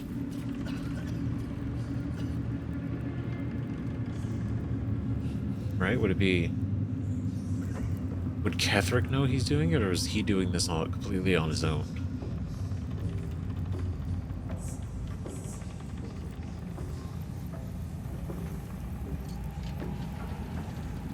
Okay, what if we...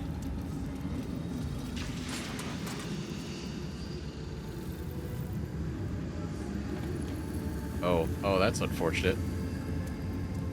Oh no. Oh. There we go. Everybody outside. Yikes. Alright. Okay, good. Good dodge. We'll leave it. We'll let it air out. That seems like a fresh pile.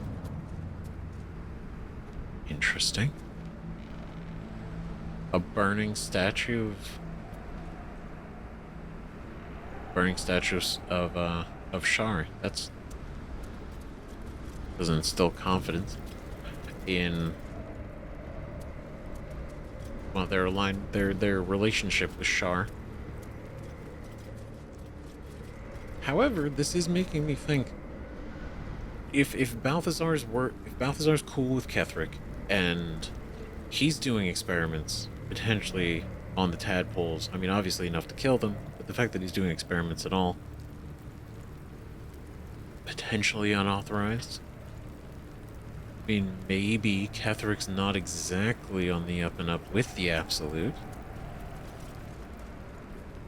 And they're... I don't want to say like, oh, maybe they're planning an uprising. But maybe, right? Because saying that raising the forces that he needs... For what? What forces? Because obviously they're building an army. And they're going to send it over. And maybe that army is, you know, for the Absolute. Maybe that is that army. I'm thinking, what if it is a separate army? Maybe not. I don't know. I could be really overthinking this. But what a cool design. Like for the whole tower, very thematic.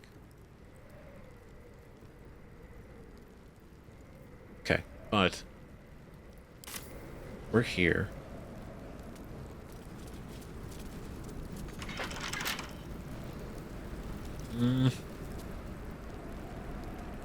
It's safe to go back in here now. Right, so is there a way I can possibly see? Okay, so that...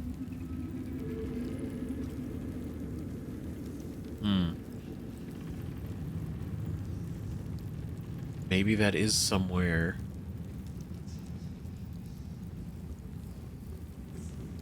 I don't know if we want to, because technically... We're here, this is the altar, this is the door that goes up. So this is separate. This might be... It might be worth trying to see if we can lockpick that door.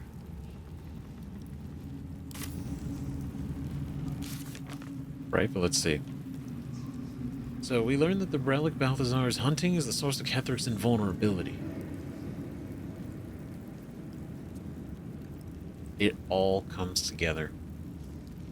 The Night Song is the artifact, the relic that is making Ketheric invulnerable.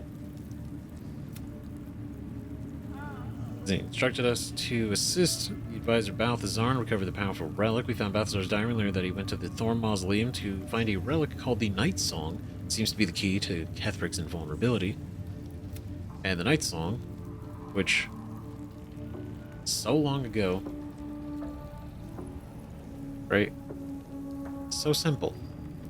One of the adventurers, the dwarf Brian, has a map leading to the Night Song. However, he was killed by goblins at the temple. The Night Song is in some kind of temple. Must be in the goblin camp. A wizard in the Baldur's Gate is offering a huge sum of money to anyone who brings him the Night Song. I've never forgotten about this. And now, the Night Song isn't just a side quest, because I thought that's what this might be.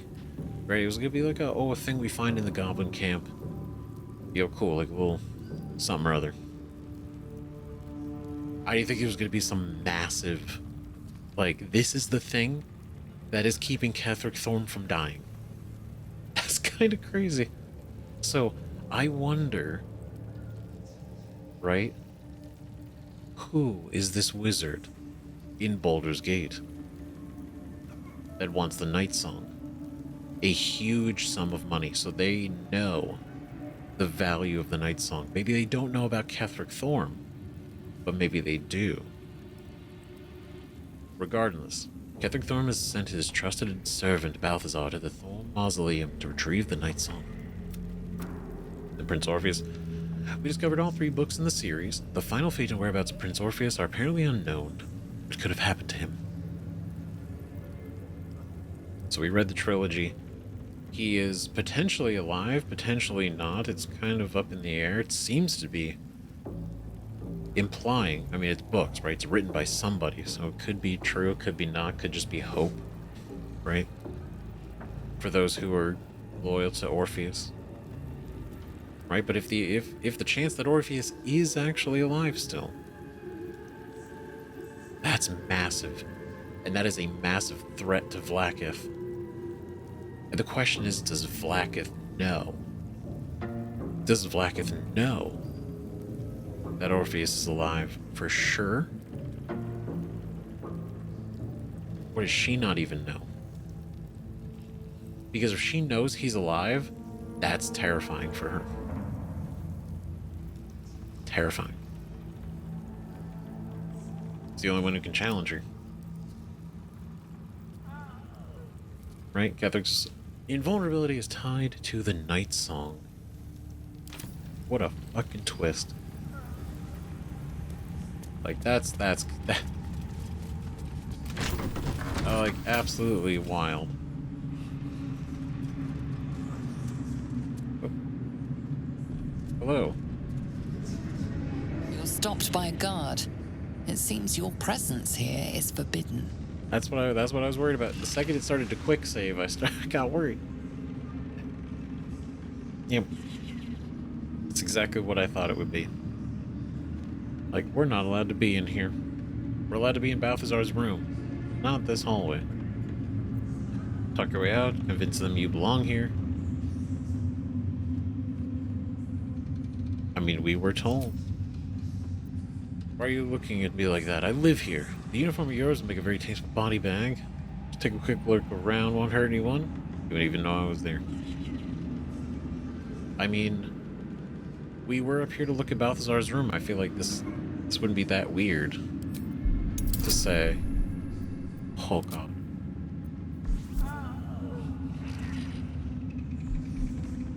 At a 1d10, I mean, that's a 22, right?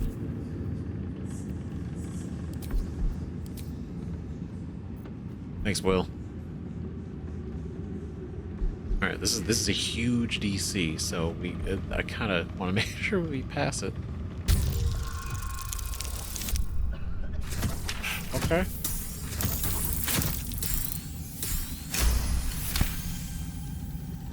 Beautiful. You've been granted free passage. What you do with that privilege is up to you. Thanks, boss. Don't worry. I'm just poking around. I'm curious. This is growing up into here.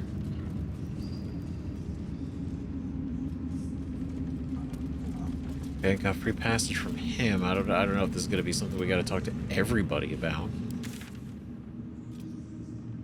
Let's see. Alright, so we got the eye. This goes back out to this area. And there's this door. This is what I'm curious about. It's the door to our right.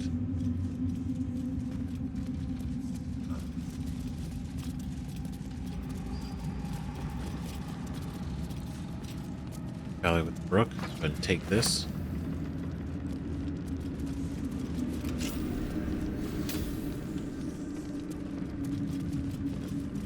Ooh. Son of a bitch. Oh my god, like immediately. Okay, That's what favors Will. the fearless. Okay, cool. Alright, close you. Jeez.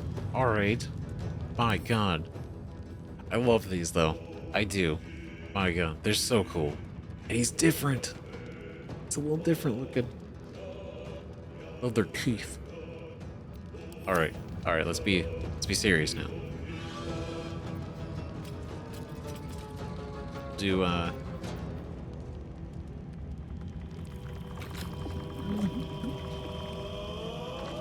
can't use reactions. That's a good idea.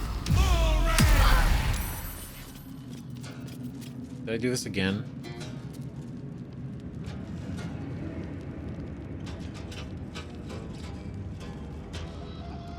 Okay, like what? Am I doing something wrong when I do this? Right, because I literally click on him and then Will casts it on Shadowheart. This is the second time that's happened. Am I?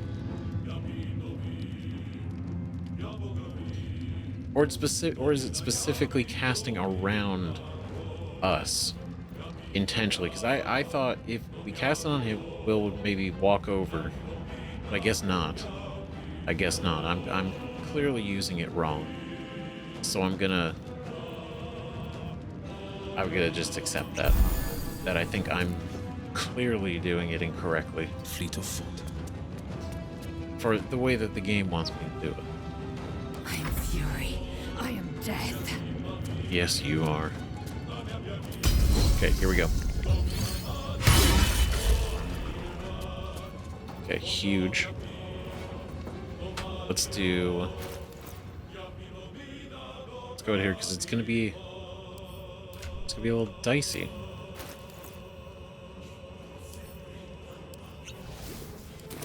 Coat weapon. Great. Do another goading attack.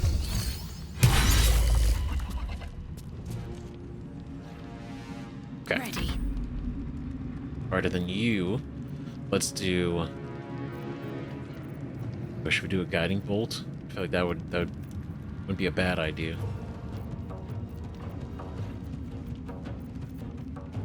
Right, because everything else is kind of okay right now. Guiding bolt. Cool. Spiritual weapon. Do a maul.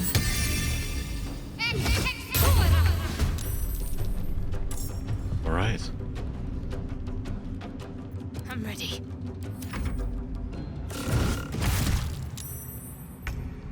Gotta do better than that, Chief. Okay, so let's do... Let's see. So... We're kind of stuck here. Booming Blade.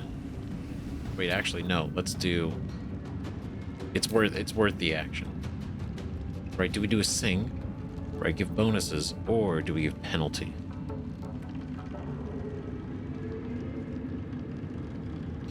Right, all enemies within 20 feet have 1d4 penalty to charisma, wisdom, intelligence saving throws. Do sing. Right, huge. Then... Dazed. Victory awaits. Victory indeed awaits. Right, distract your target, give your allies advantage on the next attack roll against it. Yes, indeed.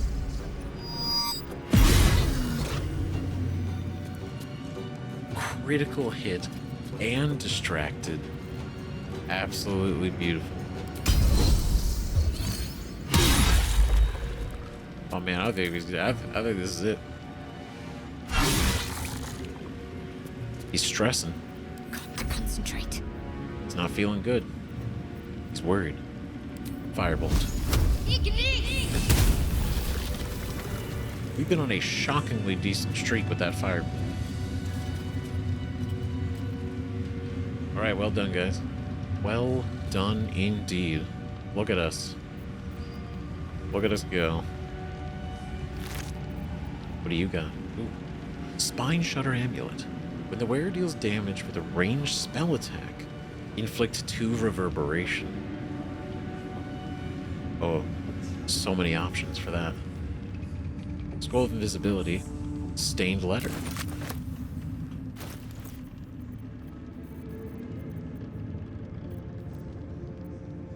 Where is it? There it is. My darling daughter. When you were a little girl, I would often watch you play with your dolls and your cousins, and picture myself an enormous opaque, silvery shield surrounding you, protecting you.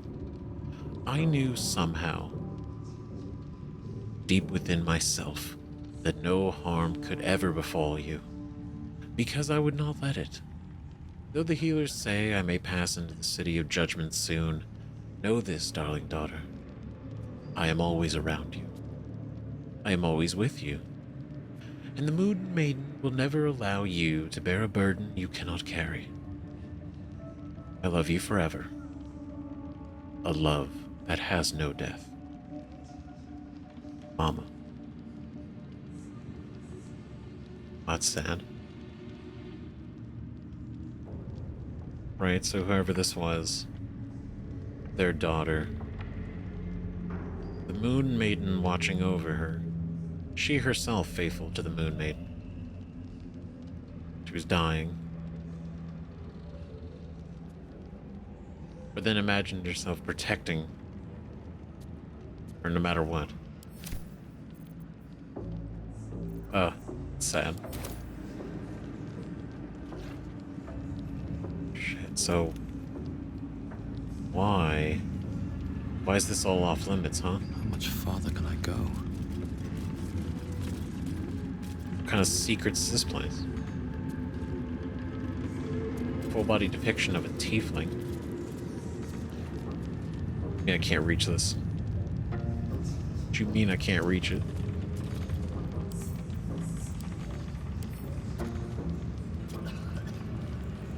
Can anyone else reach it? Oh, I'm just really gonna have to accept that I can't touch it. Okay, that's fine. Alright. Soluna's devotee. This diary records the life of John Medellin. He suffered from lycanthropy, becoming a werebear at the advent of the full moon. Cured of his condition by the priestess of Soluna, John Medellin. Exchanged his claws for a grey sword and a cause. He would keep their priestess, her name Erlona, safe from all trouble on the highways and byways. Further, he would bear witness to her many miracles. For Erlona was a saint of the goddess, gifted even more than he could have imagined. They never fell in love, though their friendship was quite something. Love it. Right. The thing is, though, Soluna's also the goddess of the lycanthropes, but the good aligned lycanthropes. The fact that he's cured, it's great. Because you would think, okay, well, if they turn into, you know... Let's have a look at myself.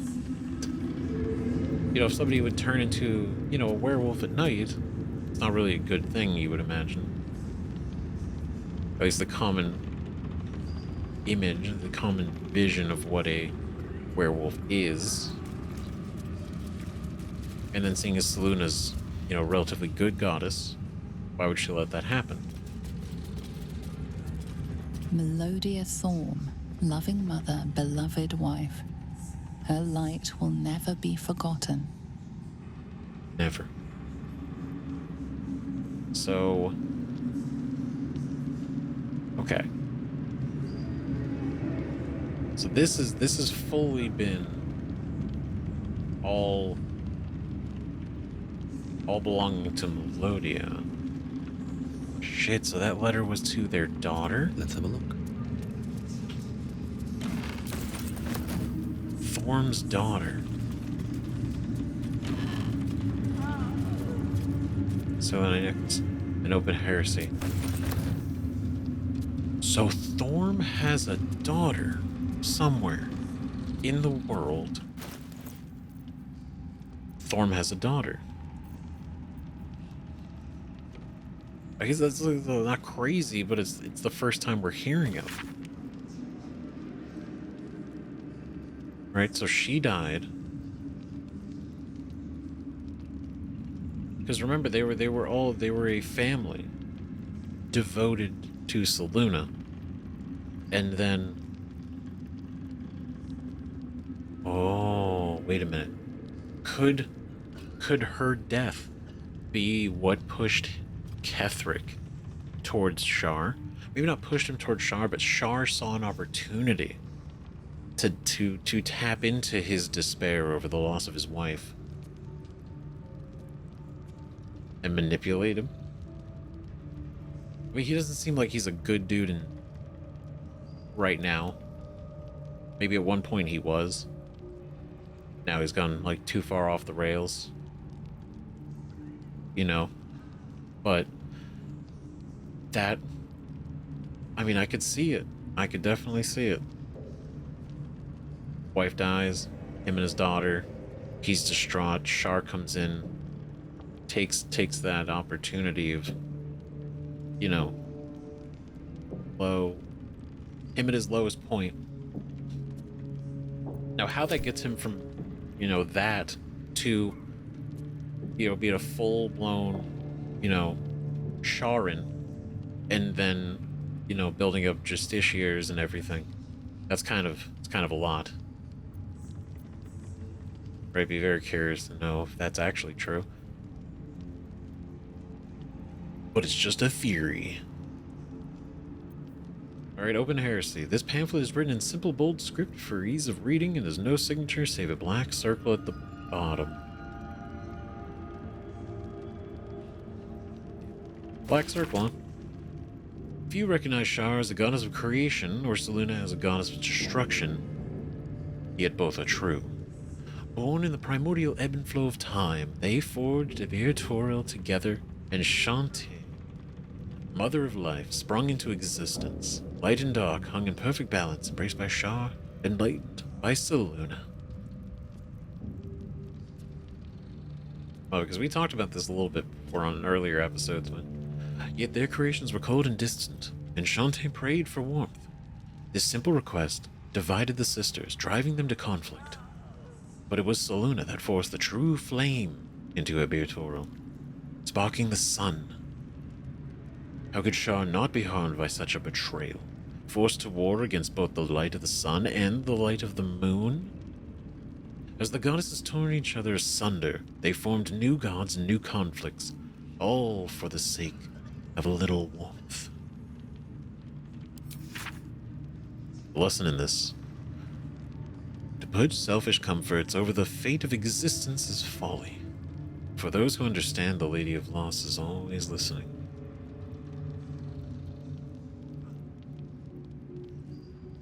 That's my point. She's always listening. She is always ready. Always. Selfish comforts over the fate of existence is folly. Basically. Don't... You know... Basically give it to make yourself feel better. Right? Like, comfort's a kind of like a blanket word. You know, but getting involved in Shar and then Shar having you do, you know, a lot of things. And that's on like the smaller scale.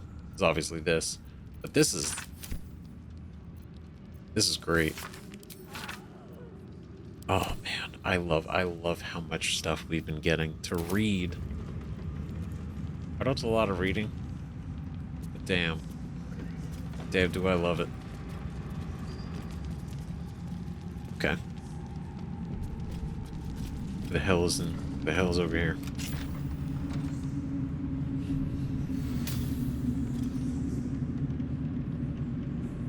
All because we got the guard key. Oh, that was his dog. Oh god. Squire. The general's... Yeah, maybe we don't go in here? This feels like a... This is his room. Oh shit, oh god, oh god. Okay, maybe, yeah, you know what? It makes sense. It's right next to, it's right next to what would have been either, I'm assuming this is the daughter's room. Right, because they both would have lived in here, and their daughter would have had this room. Right? That's what I'm imagining. Oh god, do I want to so badly. I want to, but I feel like that's gonna be such a bad idea. It's gonna kind of cause a mess. But we have a heading now, so we could probably leave. We could. Right? So I think this might be a good opportunity. Because we have to go back to Last Light. Right, because we gotta talk to them. And by them, specifically meaning Barcus, so we can talk to the people that we did save. And then we also still gotta go here. And then make our way up here. Oh, the family mausoleum's all the way over here. Okay. I was thinking it was gonna be kind of nearby. So, okay, it's quite a distance away. Okay, so that's going to be something we'll have to get to on our way. So, it might be worth going to Waning Moon first. Real quick. But let me pick everything out of this room first. And obviously we're encumbered, so I'm going to send some stuff. So hold on, I'm going to send some stuff to camp and everything. Sort everything up, roll. Okay, so I sent basically most... Oh, forgot you. most everything back. Now, we're still kind of high. And why is that? I think I gotta sort through some things. Or at least, maybe share some of the weight. Because I'm definitely carrying a lot of it. The fact that this alone weighs 28 pounds. Right, they're not big stacks. But it's the fact that they're all like 3, 3, 2, 2, 1, 3. It all adds up. Right, so I think I gotta do that. And then our alchemy pouch is massive. I think this should definitely be spread out. I should probably split it between all of us. That's a lot of weight to have on just one. And I mean, 15's nothing. But if I sort these two out, right, we're looking at least 50. If we completely give all these up. Because something this heavy should definitely probably just go to Lae'zel. Right? Because we can always pull from her.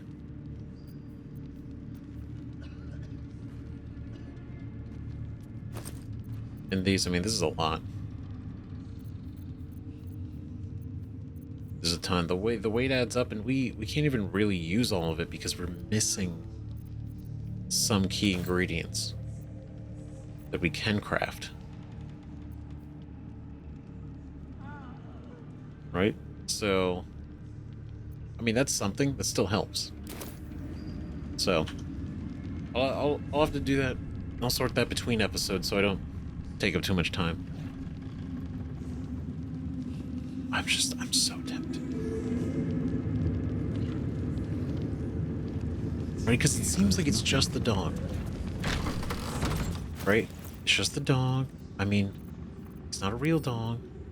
I mean, he is a real dog. I'm not gonna discount if he's a real dog or not. You know, Squire, the General's Warhound. Like, he's cool.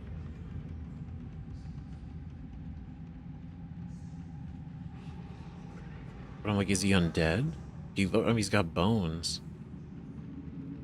He's like I'm saying, he's obviously undead, but he's not a construct. He's actually made of something. And a dog. Pack tactics, opportunity attack, extra attack. Oh god. I don't want to. I want to speak to him. Right? But at the same time,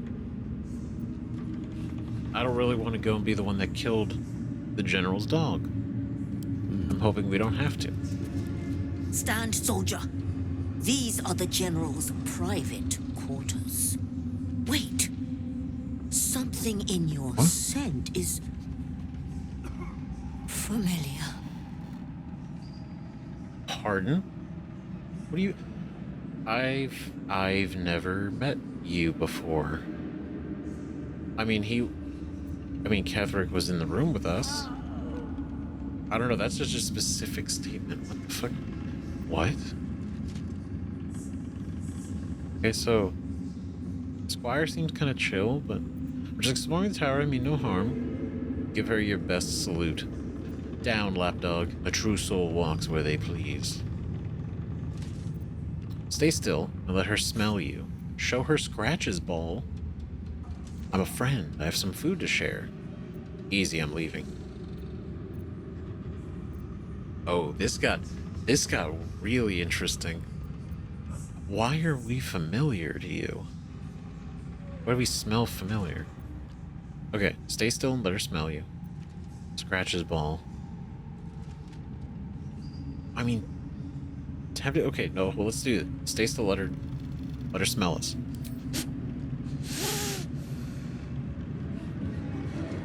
I do not know your face, but your scent.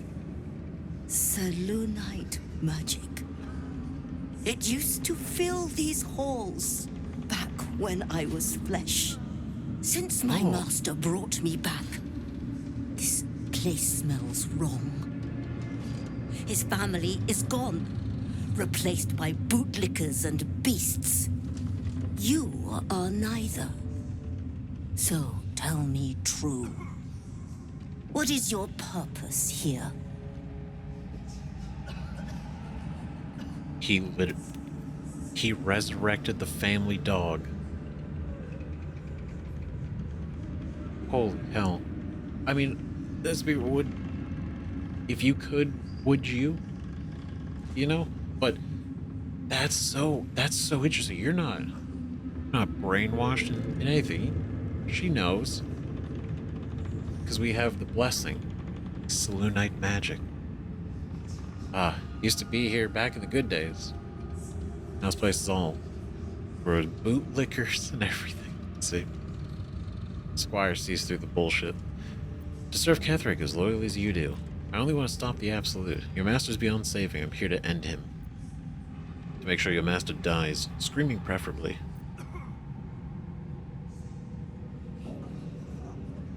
I mean, she seems on the up and up.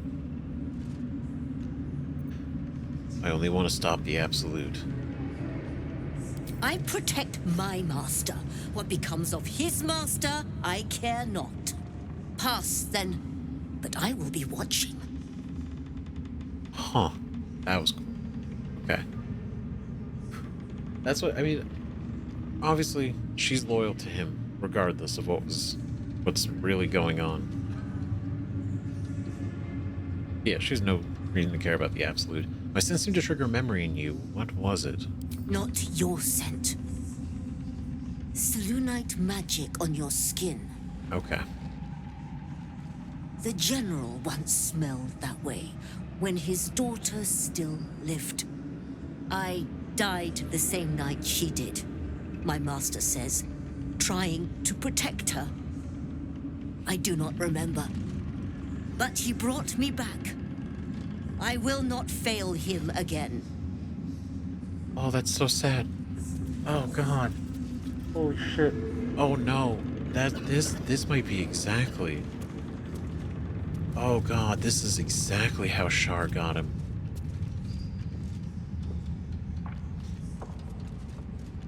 Died defending her. Now the question is... Okay, the question would be... Let's back up a little bit. Would... The daughter died... Did this all happen when he was... Well, no, actually, no. I was gonna say, was this during the war?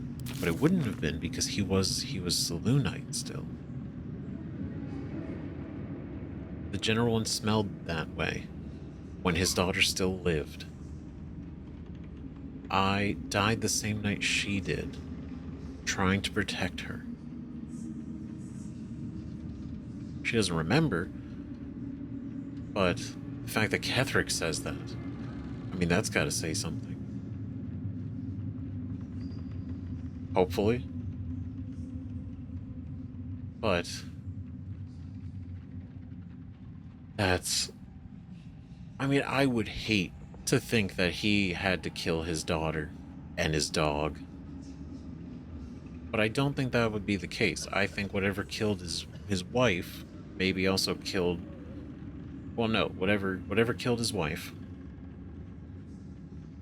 was kind of just seemed like an ailment. Right? Something just unfortunate. But saying that the squire died defending their daughter, that's different. It's different. It's like an actual like attack is happening. But she died. They both died. So Ketheric was the only one that made it, that lived. So the question is, who attacked? Who killed his daughter and his dog? And again, this is all speculation, but it's like, is this the event that pushed him and the Lady of Loss stepped in? I don't know. Right? Because I feel like that would make sense. That would totally make sense. But we just don't know enough right now. Right? And I'm just speculating, just kind of like on chunks of information we're getting. And I love it because we're getting more information. And things aren't so straightforward. And I do enjoy when they're not so straightforward. Swelto's Ethic of War. The Ethic of War by Christina Swelto. My colleague maps promises fair rules of engagement in times of war and forgiveness upon victory. Are we to spare our enemies then? Once they have fallen to our might, are we to put all hatred behind us when surrender is offered? Indeed not. For what shall we do once our opponent gathers new armies and masses them once again along our borders? We shall wage another war and count the lives snuffed out by our own magnanimity. Once an enemy kingdom is conquered, it must be razed to the ground. Only then can we be free of its specter.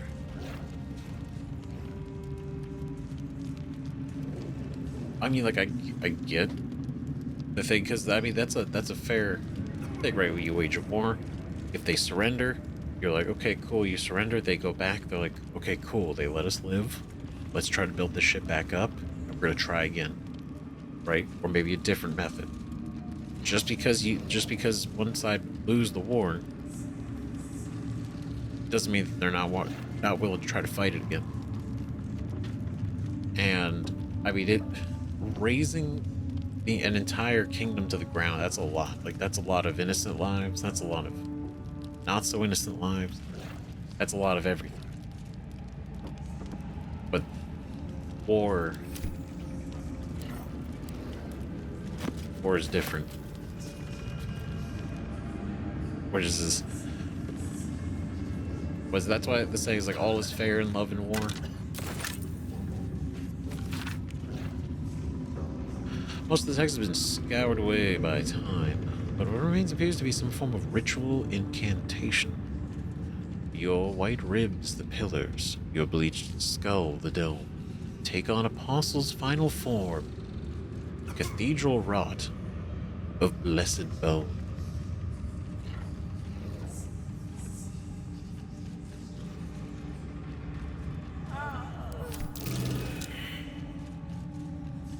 Yeah, you know who'd be good at this? Here. A ritual. Doesn't seem related to Shah or Seluna. What's Ketheric been up to? Genuinely. Breeds madness. Oh, can you not? You gotta try once we know, we know.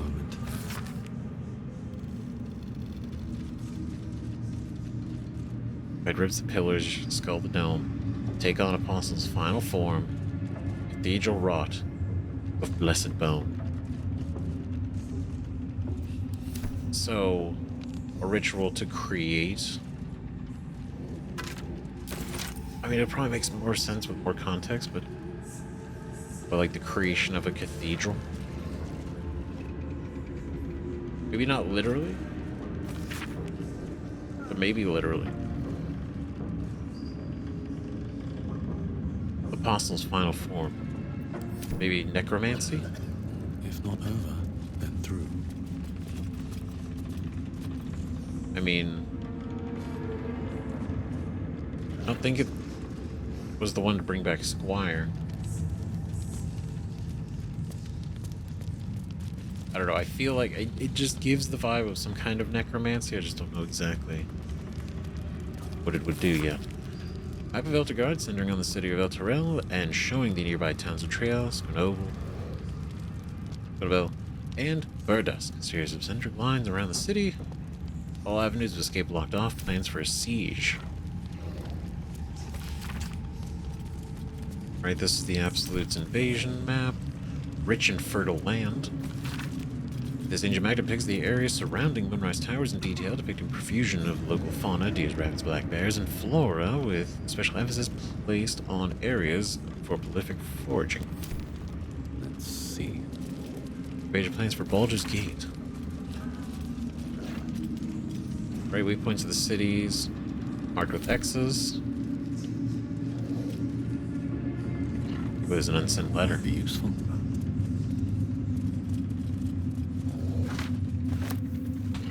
Oh, we just pick it up. Balthazar, I thank you for returning what was mine and have no doubt all will be well once the war is won. After that, I believe our business will be concluded. A different life, a better life, awaits. General Ketheric Thorm. Returning what was mine, and have no doubt that all will be well once the war is won. Returning what was mine. So I unsent, which means he prepped this letter. Assuming, for me, I'm imagining he prepped this letter in the event that Balthazar returned with the Night Song. Right? Thank you for returning what was mine. Because if the Night Song is related to Selûne in some capacity, right? Because I mean, obviously not just the word night, but a lot of the seeming context around it, even though it's very minimal, could totally make sense why it's connected to Ketheric in general, because it's related to Selûne. He was very faithful to Selûne at one point. Now why it makes him invincible, invulnerable. Would it make anybody? Or is it just him? Regardless, right? Our business will be concluded. That is specific wording.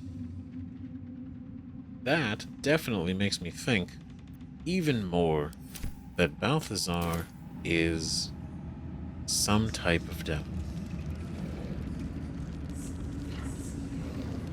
Business is an interesting use of word. Obviously, that could just mean they're working together. Like, through this whole operation. But it seems unrelated to the Absolute. Maybe it's private. What's that? Well, well, well.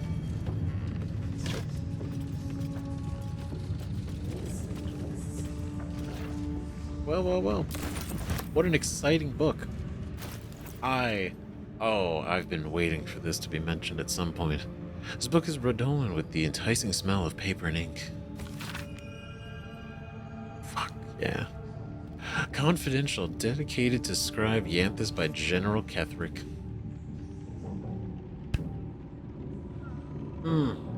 Elder Brain. We talked about this when it was a few episodes ago, I believe too, and when we also arrived in the Underdark a little bit. Right? But young Gortash's plan to enslave an illithid elder brain and make it our marionette under the control of the Crown of Karsus has proceeded almost without flaw. Bar the slight delay while our Balnist allies sorted out their leadership conflict. The weak point must surely be the sharing of the Nether Stones. It was necessary to secure my engagement and that of the murder cult, and eventually, it's certain, to fracture our fragile alliance. Clearly, all three Nether Stones must be controlled by a single leader, me by preference. But not until after all the stakeholders have made their essential contributions. Gortash.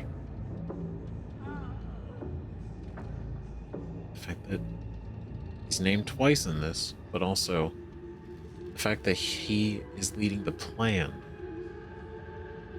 Fears that, energized by the dark energy of the Crown, the brain we now call the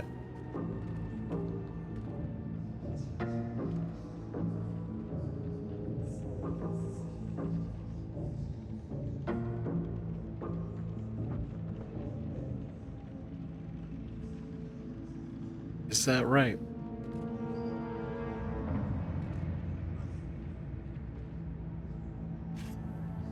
The brain that we now call the Absolute will eventually metamorphose into something new and more difficult to control. He's right. We need to invest in the power of the Netherstones in a single wielder. Is urgent, even more so, in that Enver Gortash at least must be thinking the same way. Fucking I was fucking right. I feel so vindicated. All the clues were there. They were there. Oh my god. The Absolute is a brain. The Absolute is not just an illithid, not just any illithid. It's a fucking the Absolute. I'm sorry. This isn't. Oh my god, this is fucking great. I mean, it's bad for the world, but this is. Oh my god, the Absolute is an elder brain. The Absolute is a fucking elder brain. It is an elder brain. Oh my god. Just fucking.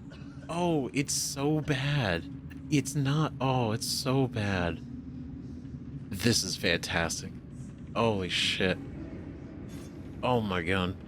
But to say this, that will eventually metamorphose into something new and more difficult to control.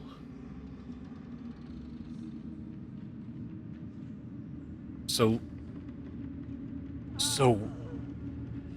what I'm understanding, right? Enslaving an illithid elder brain using the crown of Karsus has proceeded almost without flaw. There's a delay. The Netherstones, they need to be controlled. Right? It was necessary to secure my engagement and that of the murder cult, but eventually it's certain to fracture our fragile alliance. Right? So the idea? Ketheric here, he's orchestrating a lot of this. He wants control of the 3 Netherstones. Right? But eventually. The idea, Gortash fears that, energized by the dark energy of the crown, the brain we now call the Absolute will eventually metamorphose into a new and more difficult to control. Something new. So, this is fucking massive. This is huge. Oh my god. I'm sorry, I'm kind of blown away that. I mean, that's basically what it is. I've been speculating on it for so fucking long. Oh my god. Ever since way back when. Way back when. When. Just think, wait a minute, so the tadpoles are being distributed. True souls chosen. Why are they chosen? Who chooses them? And if these tadpoles in particular are special, right, then that would mean that all the tadpoles on the Nautiloid were special, and so that isn't a coincidence. So whoever that illithid on the Nautiloid is working for or with, right, is part of whoever is in relation to the Absolute in some way, whether a partnership or something. But it's like, who would partner with an illithid? Why would an illithid partner with anyone else, right? So all that, and the fact that the Absolute can control them and influence through them, it makes total sense that it would be illithid. And obviously that's like my whole speculation, but there's not been something that like directly confirms that it is illithid until now. And it's not just any illithid, but it is the penultimate form of an illithid, an elder brain. Shit. So Gortash is directly involved in this entire plan. So Gortash and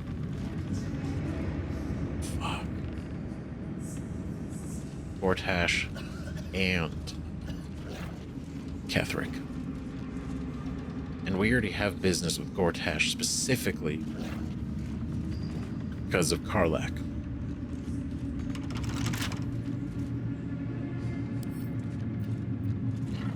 Oh, okay, so we can pick this without an issue. Come on, open up. Oh, so you have no idea how fucking vindicated I feel. I'm so fucking hyped. That's so fucking cool. Oh my god. This is what a good day. What a good day to realize just how fucked everything is. An Elder Brain. Cloak of Elemental Absorption. Absorb elements. Absorb elemental damage once per short rest. Whoa. Take half damage from the next elemental attack targeting you, and deal an additional 1d6 to that element type on your next attack. That's sick. That's sick as hell. Whoa. So once per long rest, we just absorb the damage. Half the damage. Wait, no. Absorb elemental damage once per short rest. Because that's the definition of the effect. So be half.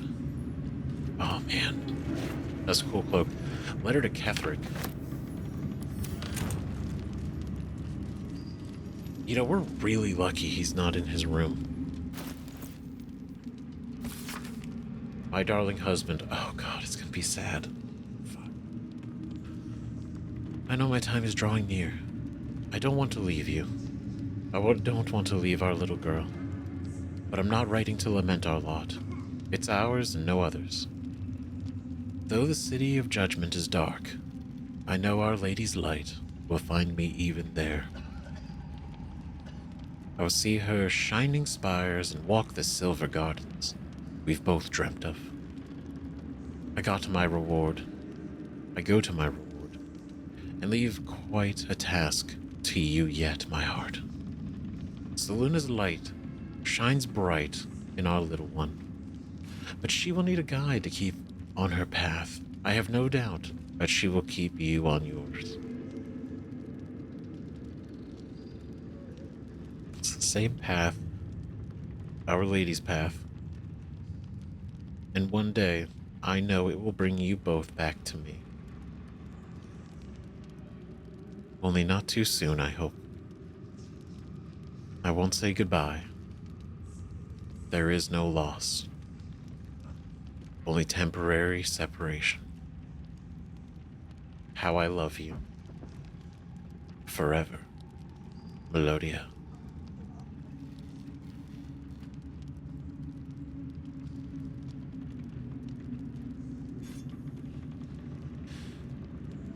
God, that's so fucking sad. Good God. To know that your wife is dying. She knows she's dying.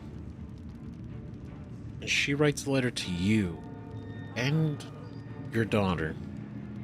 Like, right, like both their daughter. But the fact that she writes this to him.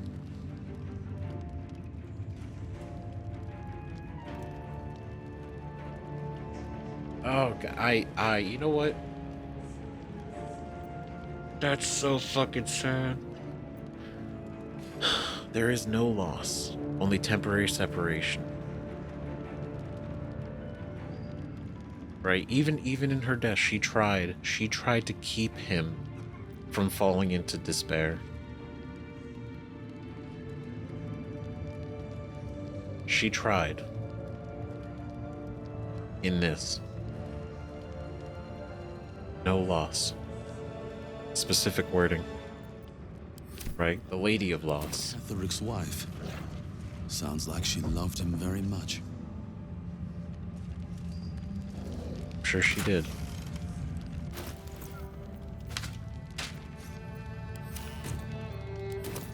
I can't take that.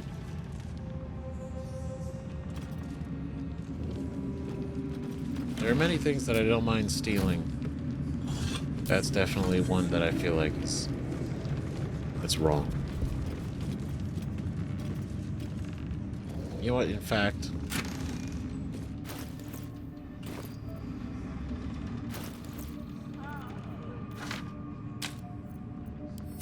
both. He's already got through so much shit. Now again, he's a total asshole now. He's completely off the rails. Evil dude. Right? I feel like my speculations could very well line up with that. Like, maybe he was fine for a little bit. And I say fine, but like he wasn't really falling into it. Maybe Shar, because again, she's always listening, always watching. So it was only a matter of time. The second he started to falter, she moved in, manipulated. Right? Because, I mean, again, not saying he's a good dude. At one point he was. Right now he's not. But he could very well be just as much of a victim of Shar back then. Right? General, given what we know from my research about the Gith artifact, I can't emphasize enough how critical it is it be recovered. The power that artifact contains can boost our own efforts to unforeseen levels. But if it falls into the hands of enemies of wit and persistence, it could bring down all of our plans and schemes. The body of our handpicked captain for the artifact raid wasn't found in the wreckage of the Nautiloid, and I'm not at all easy in my mind about that fact. Find the artifact. Employ rigorous means. Do not fail. Lord Gortash.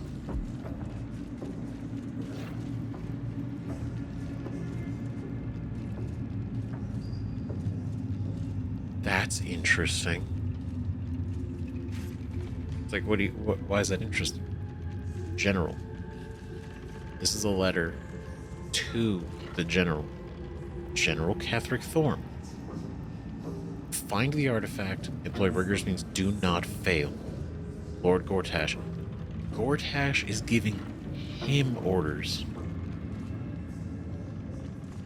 That's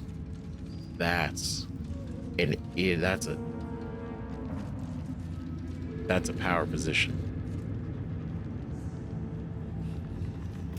Gortash is, he is the, I would say he's the real danger. I mean kinda. Right, obviously Thorm is too. There's not just one danger, there's multiple dangers. I just think it's crazy that this essentially covers that Gortash is above Thorm 100%. But the body of our handpicked captain for the artifact raid wasn't found in the wreckage of the Nautiloid. So when they went to go steal the artifact, they went to steal the artifact.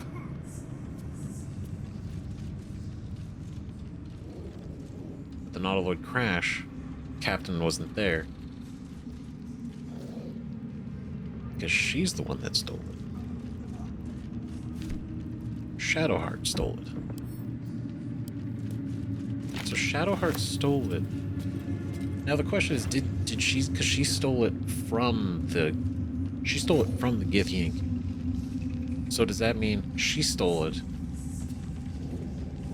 and then was abducted onto the Nautiloid, and then they sent somebody to end up on the Nautiloid as well to steal the artifact? Or did they know? Because she stole it before she got abducted. That's the catch. And saying the captain they sent to retrieve it wasn't found in the crash meant he never made it to the Nautiloid then.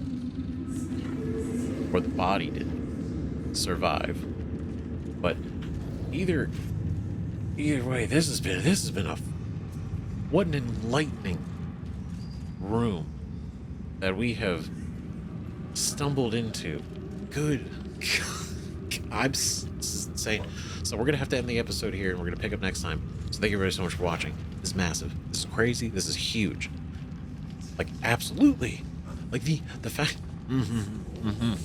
I'm reveling in it, in the amount of lore that we have discovered in this episode alone. Right? I know, not a lot of action. I think we've only killed 2 things, and they were just nonsense. I didn't think we were gonna run into a ton of stuff,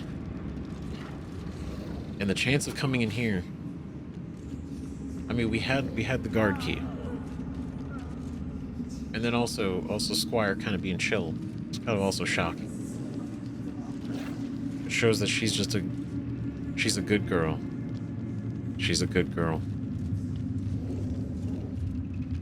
No matter what. And I think that's beautiful to see. Even in her current state. You know? So, either way, thank you so much for watching. Really appreciate it. I cannot wait for the next episode, because we're gonna probably talk to her again, we're gonna poke around a little bit more, and then we're gonna head back out into Wraithwind and take care of a number of things. So, look forward to that. Let me know what you guys think about all this in the comments. See you in the next one. Bye-bye.